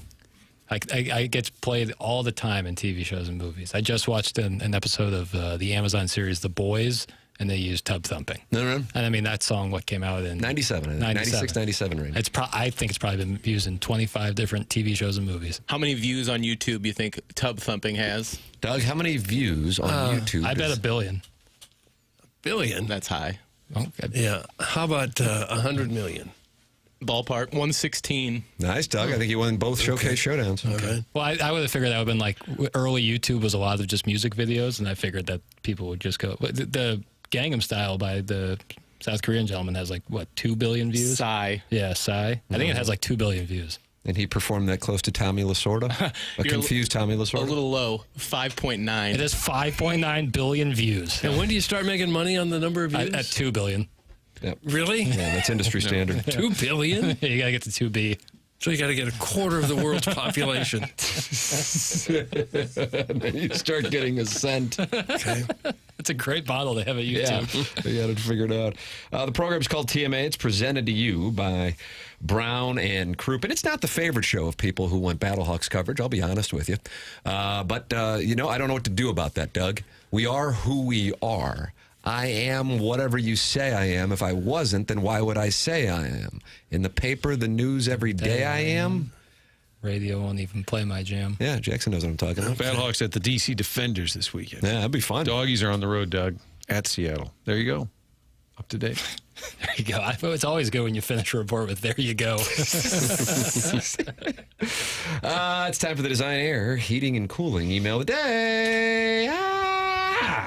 Movie boy is moving on up to the east side to a drab, shady apartment in the sky. Yeah, he's moving on up to the east side. He finally got a piece of the pie. Too bad it's mincemeat pie, which sounds as terrible as it tastes. Better get your moving crew a case of Natty each and a hepatitis shot just in case. No waterbed. That's pretty surprising. I kind of thought with that pale mustache and gappy beard, you might have been bankrolling some 70s stag on the weekends that required a bed of water. I mean, not all 70s stag utilized the waterbed to its full effectiveness, but a lot like Chairman Kurt, they all had full bush. Anyway, enjoy your new setup, Jackie. Get some high-speed internet and go meet some neighbors. Perhaps a young lass who's into movie reviews. A Stacey Dash to dance with your clueless Paul Rudd persona. Don't blow it by talking sports. Just keep it light and keep it right. That's from Bro Fallon, balling on a budget, but it's Friday, so we spin it. Bro Fallon, it's Friday, so we spin it. And young, this whole help me move bit smells like a ploy by the Virgin Pringle sauce boss to get his buddy's sweet pork chop or whatever TMA Rookie of the Year for an unprecedented third time. Yeah, these do. Think about it. That's from #1 Asian intern Brian Henshin, a.k.a. ASMR Ting Ting 2.5. Hey, speaking of unprecedented, swing by the old YouTube page for a whisper remix of Navy Hats on the Road. No AI here, baby. Just a pure softly spoken bop. Brian Henshin. I hope this email finds you well because it's being sent from the toilet as I No, we don't need this kind of stuff. Yeah, it's pretty vivid.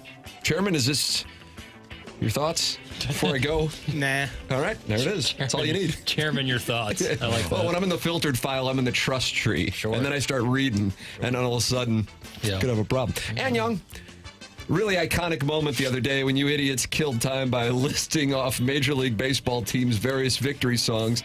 Made it through about 56% of the league before a resident elder, the hapless Doug Vaughn, caught up to the conversation and asked Jackson to explain, quote, what an EDM is, unquote.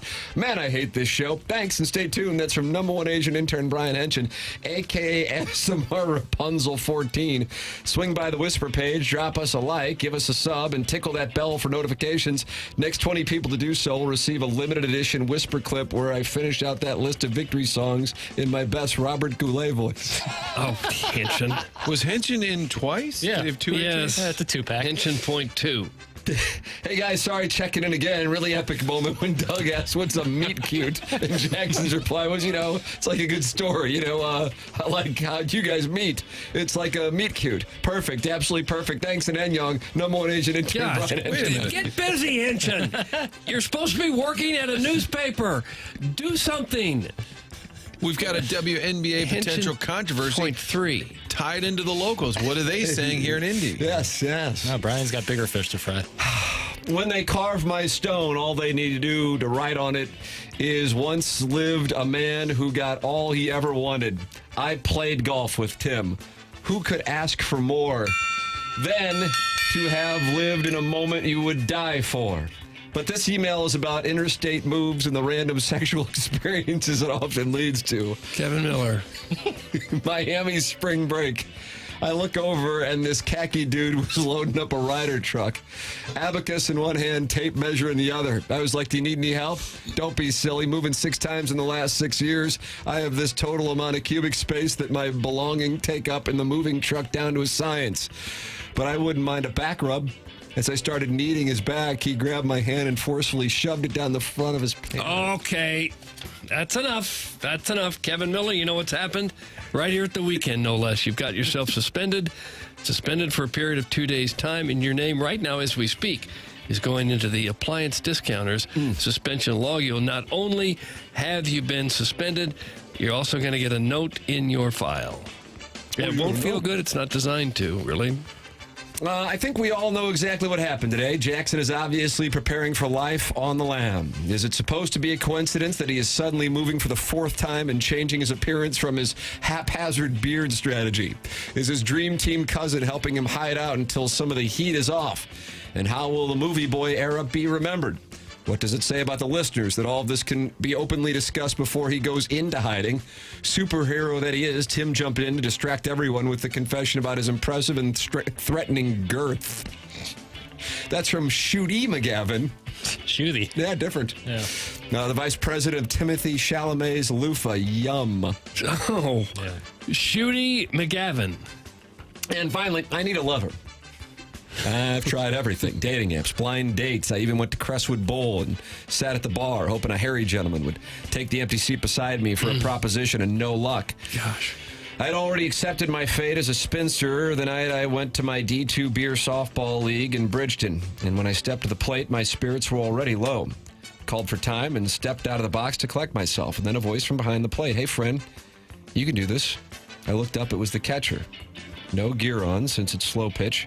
A potato-looking man with a knee brace and a friendly smile. I wish he could have taken me right there on the plate. I was nervous. Said, you must be a good catcher, I muttered. Sometimes, he replied. But I mostly liked... Nope. No. Who was that? It's a poor film student. He was right there just a week ago. Poor film student. Champion. Because he was here, I'm not going to suspend him. But you suspended him like 2 days ago. I'm going to give him just a little bit of runway. Like Nolan Gorman. 4 years? 4 or 5 years worth of runway. When he's 36, we'll decide, well, we don't think he has it. That's what we have for the Design Air Heating and Cooling email. The question is what you got. We will vote and announce the winner at 10:55. Martin, you got onboarding, and I know Fridays they tend to make them fun for you at onboarding, don't they? Yeah, we like to sit outside, workshop kind of the whole week that was. There's a lot to get to. I got into this corporate, Did you see the NFL headline the other day? They're onboarding new referees. They're getting ready. Onboarding. They're getting ready to replace the refs, and it starts with good old onboarding. See? It's a real thing. It's 9:50. I'm just making sure Soup didn't call. Okay. Oh yeah, he could be calling in right at 10 o'clock today. Well, I don't think so. All right, we'll head into the 10 o'clock hour, which may feature Jeff Suppan for 3 straight days. We will find out here momentarily. Don't forget, I believe there are still 5 foursomes left for the Dotem. And you can get yours, 101ESPN.com. Once they're gone, they are gone. So get your foursome together to join Martin, Doug, Jackson, and myself on May 15th at Oak Valley Golf Course and Resort, presented to you by Cutwater Canned Cocktails. Includes breakfast from Donut Drive and lunch from Lee's Famous Recipe Chicken. An after party with food from Texas Roadhouse, all your Cutwater canned cocktails, and AB beer and seltzers. 101ESPN.com is where you can register your foursome right now, with portions of the proceeds benefiting Birdies for Bipolar. 5 foursomes left for the event. Get yours now at 101ESPN.com. This is The Morning After, presented by Brian Crouppen from the Stifel Studios on 101 ESPN.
Yep. Yeah. Yeah. Yeah. Yeah.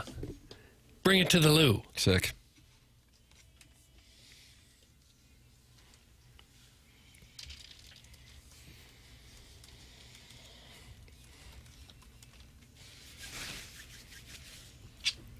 So good. I don't know that they do that. I think Tavares did because he would urinate on him. That's not washing your hands. Would he have bottled urine, or would he have to, freshly? I think he took it right off the tap. Really? Oh. Every time? Isn't that Sounds what like you you're getting do? close to kink shaming, just so you know. Well, let's say you have 5 ABs in the game. You're going to be able to pee 5 times? He was a pitcher. This is a pitcher. Nice show prep, ass. Well, why was he? So he did it before he pitched every inning? You Well, he just was a don't- reliever. You just don't get it, man. So an inning or two, maybe. I thought he was a hitter. My bad. No. Yeah. Yeah. You bring it to the loop. Yeah. Series, baby. She walked so I could run. Yeah, ain't that the truth?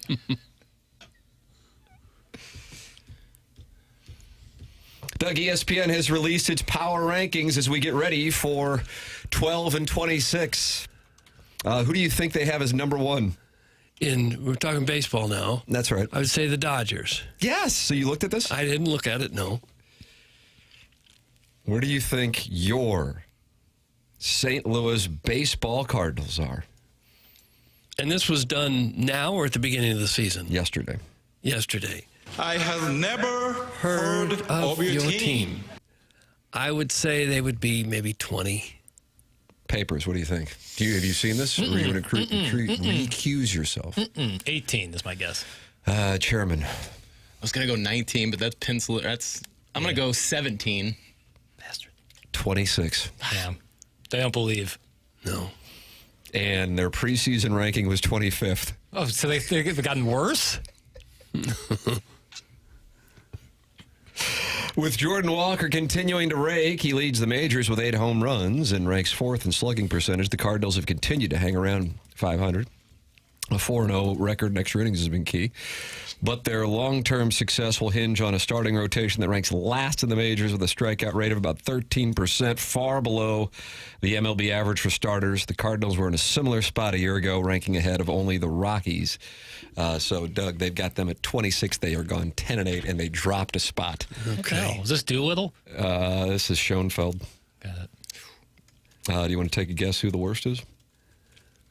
Rockies? I think you'd probably be able to name 28, 29, and 30. Rockies is correct on 30. Rockies. A's. White Sox. White Sox on 29. Not the A's at 28. Natitude. Oh, yeah. Natitude's 8 and 10. Yeah. Yeah, I mean, man. Giants, Tony Vitale. They're at 27. Yeah, slow start for them. They're already 7.5 games out of first place. Yeah. Well, being in the NL West is already, you're up against it. Cardinals and Astros as they play in the bandbox in Houston. Somebody will flip a ball to left field and it'll be a home run. I sure hope it's Jordan Walker. I'm all for it. Maybe he'll flip 2 or 3 more and give more juice to this song that came out. Summer of today. 98. I wouldn't mind hearing that again coming up. I only have return music for it coming up. It's 10 o'clock hour. It's brought to you by Design Air Heating and Cooling. This is TMA 101 ESPN.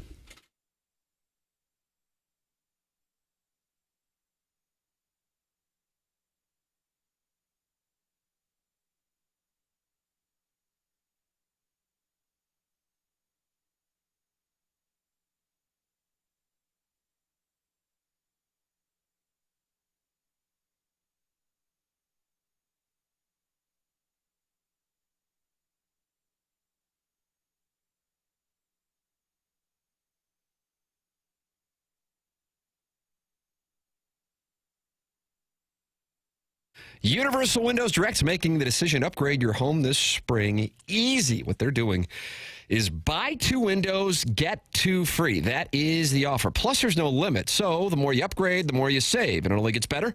They'll have no payments and no interest for 24 months with $500 off your entire project. Work with their team of experts to give your home the fresh spring feeling that it deserves, but for years to come. Call 314-334-2522 or visit universalwindowsdirect.com to schedule your free estimate today. Buy 2 windows. You get 2 free. 24 months with no payments and no interest, and $500 off your entire home improvement project. It's Universal Windows Direct online at universalwindowsdirect.com or call 314-334-2522. universalwindowsdirect.com. Check them out. And like me, you'll be saying, I love my windows.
This is Jackson with the Sports Center update. This is brought to you by Saliga Heating and Cooling. Cardinals, Astros tonight, 7:10 p.m. First pitch with Kyle Leahy toeing the slab for the Redbirds. That was another Sports Center update brought to you by Saliga Heating and Cooling, a Daikin heating and air conditioning dealer.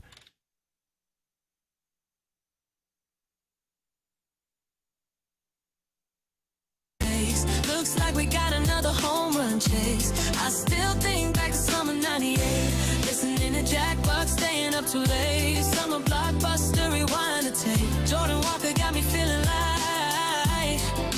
summer 98. Welcome to the jungle, I can still hear it. 61 said he never get near it. Watching Big Mac back and forth with Sammy Sosa. Things we didn't speak about, familiar Cosa Nostra. Homer after homer after homer after homer. It's like summer 98. This is the jam. Very nice. Very nice, too. Jam.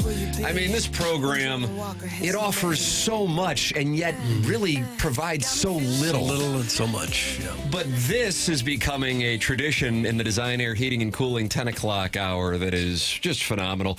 Doug, for the third straight day on the Callier and Thompson phone lines, it's our pleasure to welcome to the program Cardinal Game 7 starter in 2004 and 2006. Ladies and gentlemen, Jeff Suppan is back here on 101 ESPN. Unbelievable. What is going on today, sir? We're going day by day, okay? Yeah. And I wanted to update you guys. So I went and I told my son, I go, hey, look up to see who the Cardinals played, And, I was like, I got to find out, right? And then he's like, oh, they had a day off. Yep. They had a day off the one day I actually go to check. So I actually made me think, how do you guys prepare for your show every day? Ooh, tough. You go Saturday and Sunday or no? Absolutely not. I'll be honest with you. I walk in here. We start at 7 o'clock Central. And I wondered, Jackson, in the back of your mind, do you ever wonder when you don't hear from me before the show if I'm up, or are you just kind of used to it now after 6 years? After coming up on 6 years, and you've always been here at that time. Well, that I no longer. Sometimes they'll have like a guest host with us, and they're like, "Is Tim coming?" And I'll be like, "Just wait, he'll be here." I walk in at 6:59, and I don't have an explanation for it. I'm sure some would frown upon that, but at the same time, it's the system we've been running since 2004. So it's a weird deal. I get up at 5, but I don't leave my house until like 6:40, and we're on the air at 7. I would tell you it's very unhealthy, but I've been doing it for 2 decades. So there is a long-winded answer to your very fair question, sir. I mean, something works. I mean, I have to tell you, I think it was 2004. Okay, 2004. And Tony brought in General Hal Moore. Okay, have you ever heard of General Hal Moore? Doug, General Hal Moore. I have. Was that one of the Vietnam generals? He was a lieutenant general and author, and a famous battle during the Vietnam War. So. Yeah. He was the most decorated general in the Vietnam War. And so they made a movie, if you're into movies, and it was When We Were Soldiers. Okay, so this is General Hal Moore. Yeah, so watch the movie. Great movie. So he comes into spring training, and I get to the spring training early, and I see this older man. He's hunched over. He has somebody with him, and he's got a sport coat on. And it just was odd. This is like 6 o'clock in the morning, and he's walking in, and he's got his handler, or maybe his grandson, whatever. And it just struck me, and I'm like, I wonder who that is. I mean, because most people didn't bring a sport coat into spring training, okay, especially now. And Tony has the 9 a.m. meeting, and he introduced General Hal Moore. So General Hal Moore, he talks about him, and then he walks up in front of the entire 2004 team and stands at like almost attention, shoulders back, hands to his side, and I saw him walk in hunched over, but now he's in front of the troops. It was one of the most powerful things I've seen. Wow. Okay? And so he begins to tell stories, and his first story he told us was that he was the first group of soldiers to test parachutes, okay?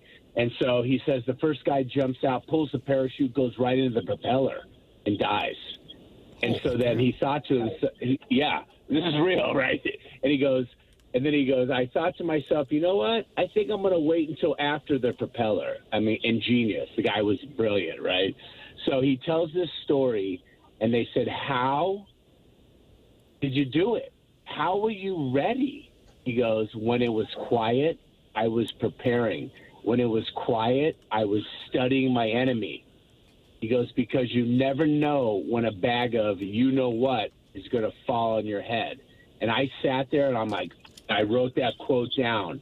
And that's why I wanted to talk to you, Tim, because I heard your preparation isn't, strong right now. And we need to get you prepared for every show. Yeah. Doug, I like this. General Hal Moore, 2004 Cardinals, one of the greatest Cardinal teams of all time, spurred on by this legendary military leader whose career was the basis for the film When We Were Soldiers. Jackson happens to be, Soup, a film aficionado, has the Movie Boy podcast. Jackson, have you seen When We Were Soldiers? I have not, but I'm going to add it to my list immediately. Okay. It's a great, great movie. Great movie. Had you seen it before you met the general, or did it even predate? Did the film come out before then anyway? I don't remember when it came out. It was a 2000s movie, I think. 02. Yeah. Yeah, Mel Gibson stars as Hal Moore. I do remember seeing the movie, and I did recognize that when he came in, and then I rewatched it several times. That was one of my go-tos. And then Almost Famous was a go-to as well before games. So. Oh, rock solid. One of the most entertaining movies ever made. Rock solid. I love Almost why? Famous. Talk to me. Why? Jackson, talk to me. Oh, Almost Famous. It's the ultimate wish fulfillment movie. It's like, imagine if this was your life for a couple hours of this time. I really love that movie. Oh, you loved it. I thought you didn't like it. No. Wait a second. Oh, I've never heard anybody say they don't like that. Yeah, movie, you'd have actually. to be you'd have to have a heart made of stone to not like Almost Famous. Top three films, your top three favorite films, Soup. This will tell us a lot about you. I'm curious what you got. I'm putting you on the spot here. It's not fair. It's not fair, but I'm going to do it. I mean, honestly, I'm a list guy, and I don't really have a list for this, but I will say that I'm going to go with my 80s movie. I'm not saying it's number one, but it's a top three. Okay. Can't Buy Me Love. I love the great that movie Patrick as a Dempsey. kid. What a sneaker play. And then I think about it, and I'm like, you know what? That was a hell of a movie. I love that movie. Almost Famous. Nice play. Definitely a top three. And then my favorite athlete of all time, Steve Prefontaine, Without Limits. I love that movie. I'm not familiar with the film. Long distance runner out of Oregon. Oh, my gosh. Mm-hmm.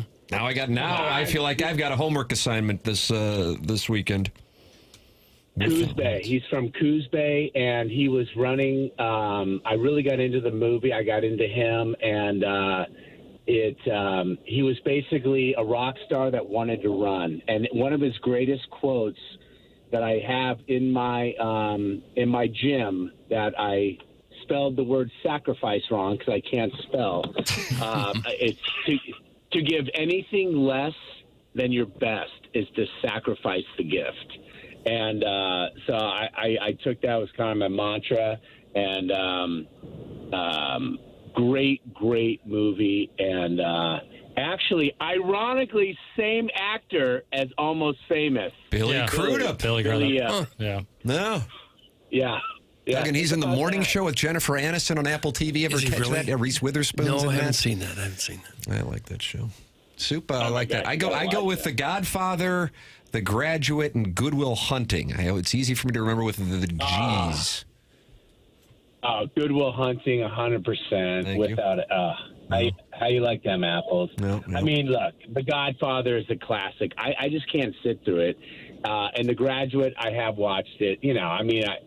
You got to be really into movies to watch that one. But Papers, you've seen it, right? Oh yeah, Graduate. Yeah, classic. All right. Yeah. I love it. So tell me about Kyle Leahy. He's the starter tonight, huh?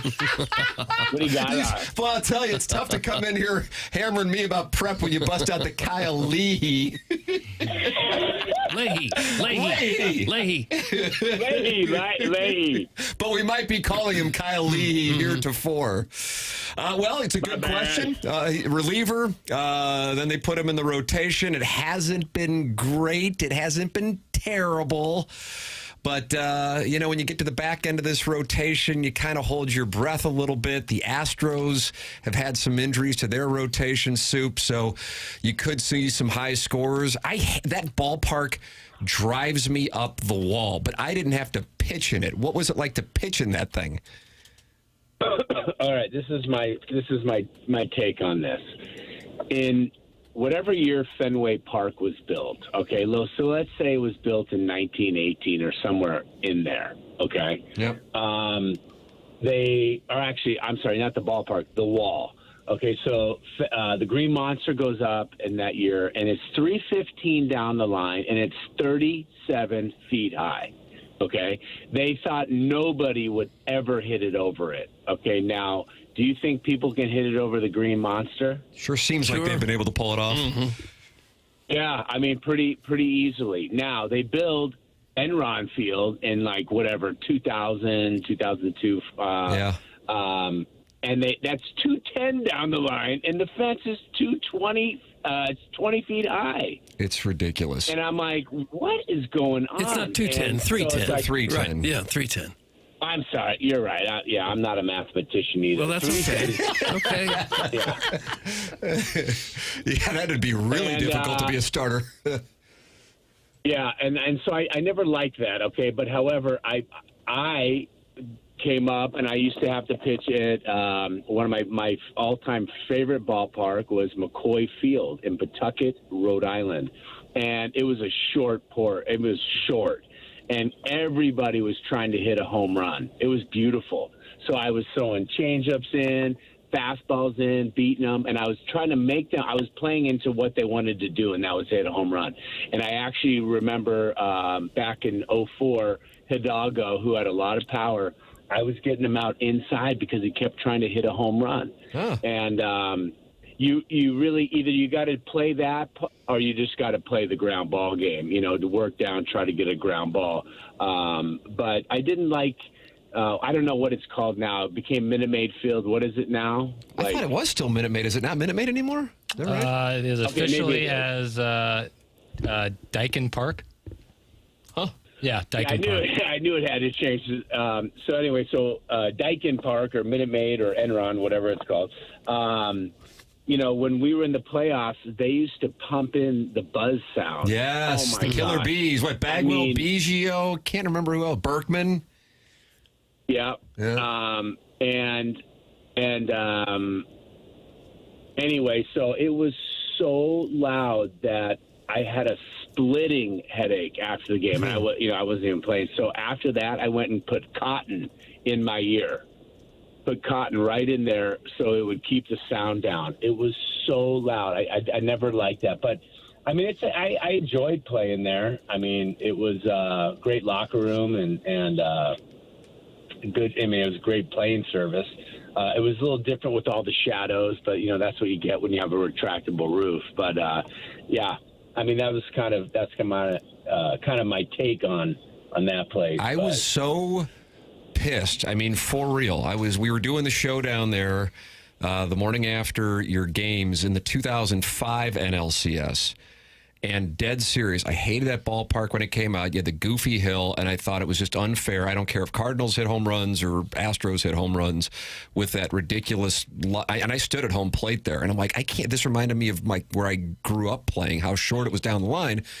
And if you remember, before Pujols hit the home run off a Lidge, Berkman, eventually a Cardinal hero, but at the time with the Astros, had an excuse me swing to the opposite field off a Carpenter that gave the Astros the lead. And I was so irritated, I left the ballpark and went back to my hotel, so I missed the Pujols home run off of Lidge. How about that? How insane is that? Pretty insane. Thank you. That is insane. And I tell you what, with Albert's home run, when he said, I mean, it was true. I mean, when he said he could hear his cleats hitting the ground, that's how quiet it was. Yeah. It was dead silent. And that's why, that's the beauty of the game, right? Because you have to play until the last out is made, until they put a clock on the game time, because there's another game following it.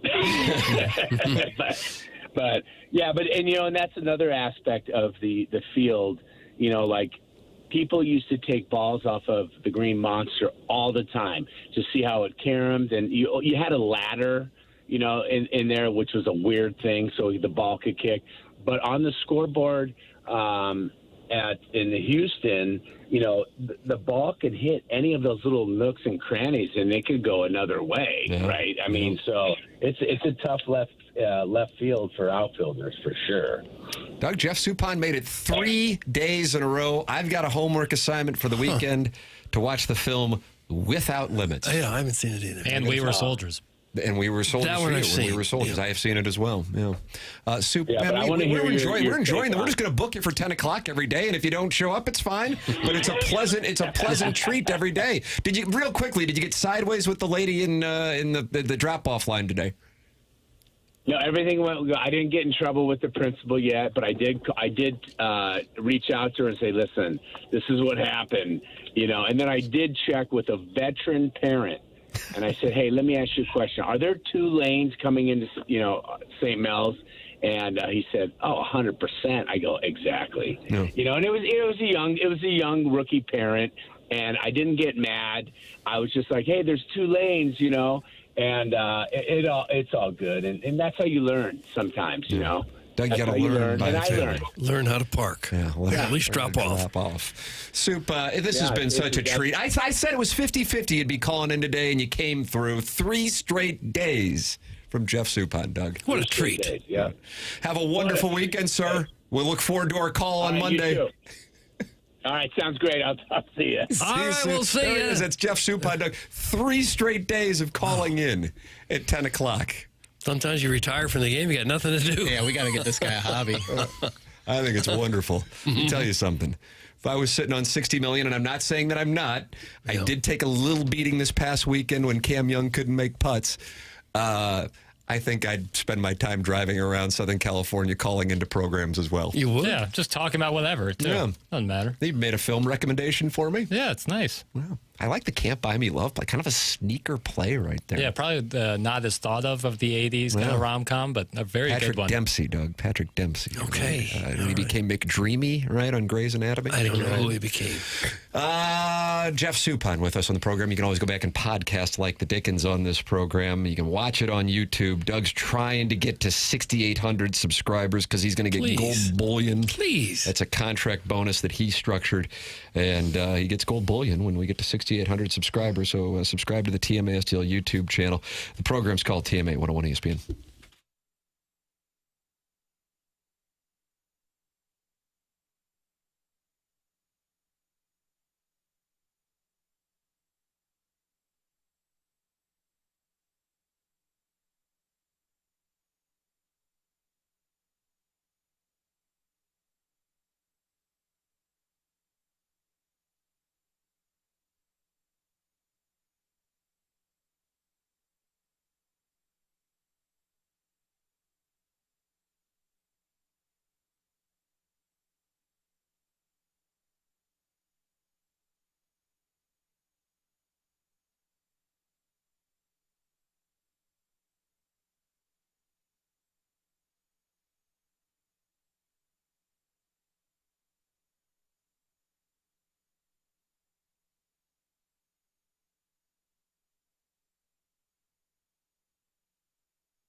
Well, Doug, full transparency here because the program does business as honesty in media.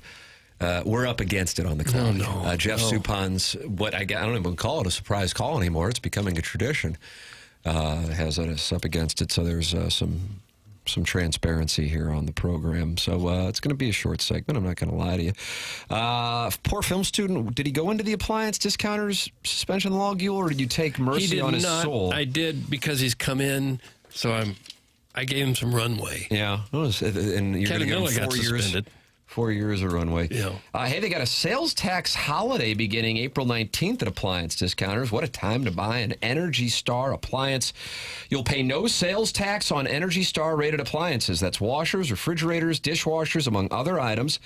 In addition to no sales tax, they have every appliance in the store on sale. Huge cash rebates, 12-month interest-free financing.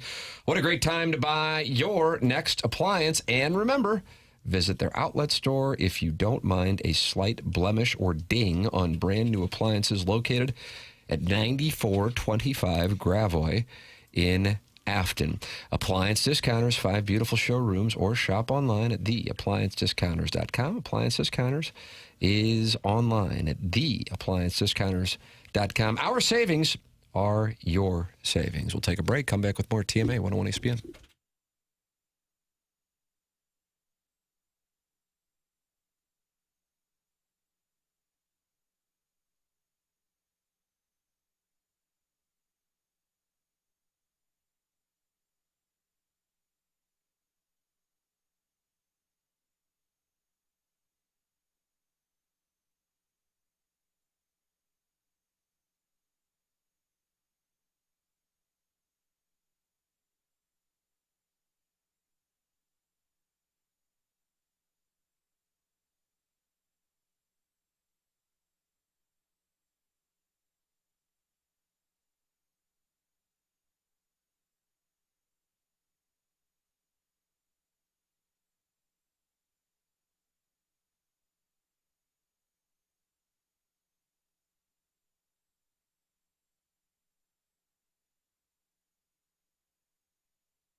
bands now. I make Market. money.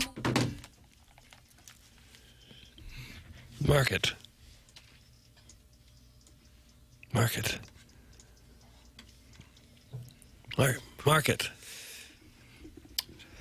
Doug, this is brought to you by Stifel. Sponsor the studios here on TMA 101 Sure ESPN. And Jackson worked with Cardi B on this. Mm-hmm. In one of the studios right down the hall, probably. That's correct. Or did you have to fly to New York to do it? Flew to New York. Did you? Yeah. Well, you were going to the Hamptons anyways. Right. It was on the way. Yeah, the chopper from Teterboro to Cardi B's studio, then out to the Hamptons. Yeah. Upwards of 25 steps on concrete I had to take. Well, that's too many for given the like bird, the walk from the bird to the suburban to the studio. Yeah. I was in a Suburban a couple months ago, and it was the most comfortable thing I've ever sat in my life. Yeah. Bucket seats in those. In the second row, it was the most comfortable car I've ever been in. Yeah, it's a nice ride. But we're talking, of course, about market moves, and that's presented by Stifel, where we size up some of the biggest storylines in sports and decide which ones we're backing, dropping, or watching. We bring Jackson the takes. blew off your little anecdote about a Suburban, didn't you? You really did. It wasn't going anywhere else. I wanted one. I After felt sat like in the maybe back some seat. white Yola. I don't know what was going on. I just, who knows? Stifel brings us a perspective. Let's break down the moves that matter. Today, we're checking on the outlook of the St. Louis Blues. Doug, they play ice hockey. The Athletic has come out with their letter grades for the season for the Blues. Do you want to take a guess on their letter grade? I have to recuse myself. I've read the column. Okay. Letter grade for the Blues.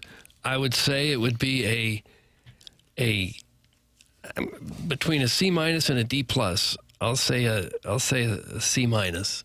Chairman? I was going to go C minus, so I'll differentiate and say D plus. They said D. I like the fact that they went D. Yeah. I enjoy that. I kind of thought it would be given a C. I will read what Jeremy Rutherford wrote. Too little, too late. The Blues have had slow starts in recent years and stressed the need to change that this season. Instead, they opened 3-7-2. Their top players were AWOL, and it wasn't until the return from the Olympics that everyone put it together. Now, despite having the NHL's second highest points percentage since late February, they're paying for another sluggish first few months of the season. That's the thing about it. You know, there's some teams that are going to be in the playoffs, or in the playoffs now that the season's over, and you go, yeah, probably have absolutely no chance. If the Blues were in there, I'd be like, see what they can do. Yeah, maybe surprise somebody. Yeah, because they've been playing so well. Right. Same kind of theme as we saw in 19, same kind of theme we saw last year. The difference is there are these three juggernauts coming out of the Central. But, yeah, I don't know. It's a real shame when you see those numbers for the first 12 games of the season, and you're sitting there going, man, you missed it by 6 points. And then you can think of some of the recent games as well that you go, okay, there were opportunities there. The Sharks Monday night game was the one that was pretty much the death knell, but then only getting a point against LA 2 nights later. So, yeah, it sucks that they're not in it, because I'd like to see it in particular with what they've got going on with Doug, what do you call it, 18, 81, and 21? Something like that. Well, they weren't the only team that grossly underperformed from expectations. You look at Florida's won it 2 years in a row. They finished in 7th place in their division. Toronto finished in last place. Winnipeg won the President's Trophy last year. They finished in 7th place in their division. There's some major turnarounds to the worse for some solid teams. Yeah. Papers, was that it? Well, my question would be, are you backing, dropping, or watching for the next season for the Blues, the 26-27 season? Now, what does that mean? Would you be buying stock, essentially, in the Blues for next season, or do you think another year of missing the playoffs is on the horizon?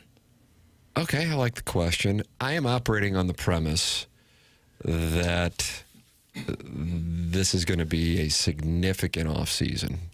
I really think that. And part of it because I think of some of the names that I think might be heading out the door. Mm-hmm. We saw play their last ever Blues game last night in Salt Lake City, or in the case of Bennington, what could happen a couple nights ago against Pittsburgh. I don't know, man.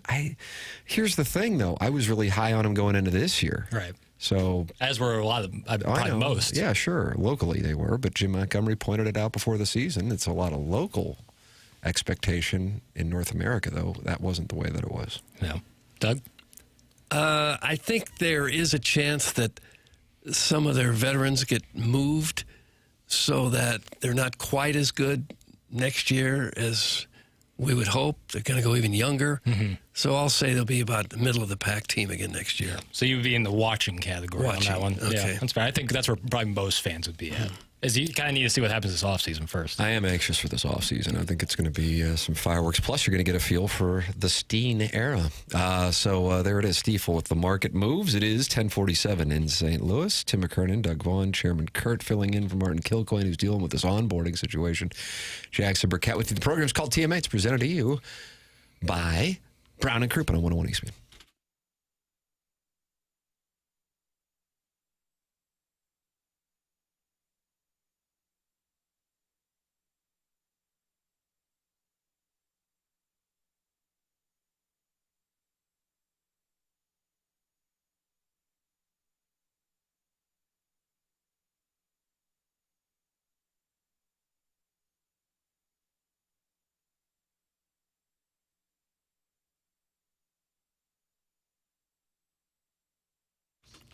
For over 135 years, Stifel has been a trusted name in finance, headquartered right here in downtown St. Louis since 1890. What does Stifel do?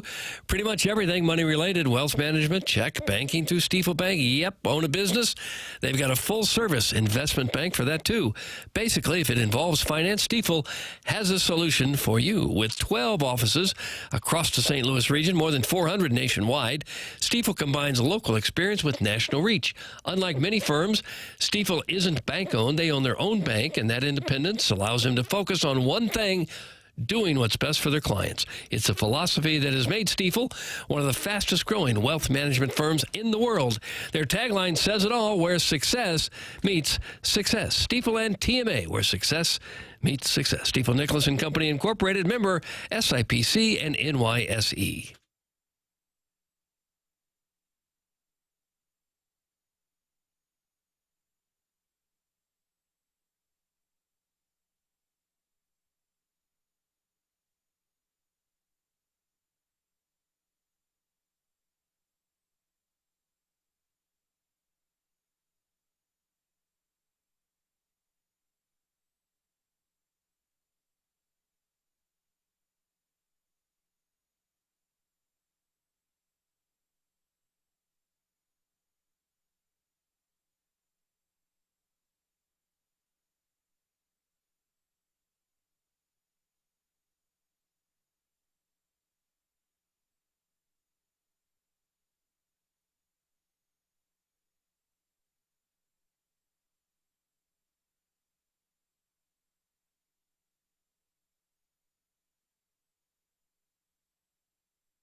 Hey, this is Jackson with a Sports Center update brought to you by Saliga Heating and Cooling. We got NBA play-in tournament action right here on 101 ESPN tonight with the Hornets taking on the Magic. That's pregame at 6, tip-off at 6:30, and then the Warriors and Suns right after that, tip-off around 9. That was another Sports Center update brought to you by Saliga Heating and Cooling, a Daikin heating and air conditioning dealer.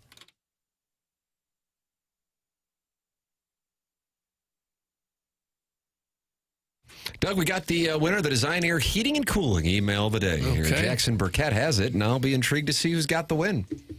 Tight vote, very tight vote today. I'd say it's a pretty strong batch, but body of work does it. Brian Henshin. Oh, Brian Henshin with a volume-based win. I think that this might be his first win ever. No. I think it could be. No, he's won. I don't know. Congratulations to Brian Henshin. This guy is a force out of Indianapolis. He's supposed to be working.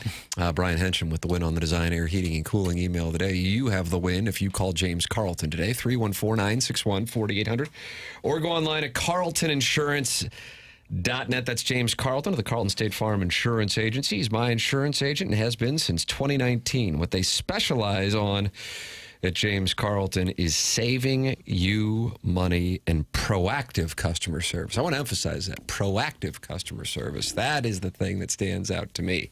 And it is so easy, so convenient.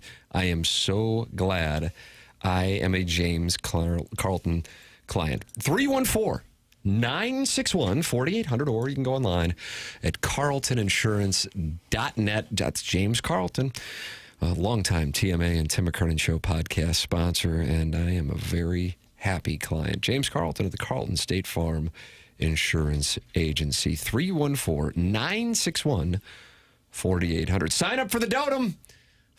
Last check, 5 foursomes are available for the Dotem. 101ESPN.com is where you can sign up. It's taking place at Oak Valley Golf Course. You say, hey, where's that? I'll tell you, it's 15 minutes from 270 and 55. Your foursome will get breakfast from Donut Drive-In, lunch from Lee's Famous Recipe Chicken, an after party with food from Texas Roadhouse, all your Cutwater canned cocktails and Anheuser-Busch and seltzers. And you'll have the 100 West Dental Closest the Pin competition, the Evergreen Wealth Strategies Longest Drive competition, and you can register right now. Only 5 foursomes remaining. Went on sale today. You got 5 foursomes left. 101ESPN.com is where you can sign up for the Dotem, May 15th at Oak Valley Golf Course. Time for us to shut it down. BK and Ferrario are up next. For Jackson Burkett, for Chairman Kurt, for Martin Kilcoyne, for my brother Kevin, for Douglas Elvin Vaughn, I'm Tim McKernan. This has been The Morning After, presented to you by Brown & Crouppen from the Stifel Studios on 101 ESPN and the TMA STL YouTube channel.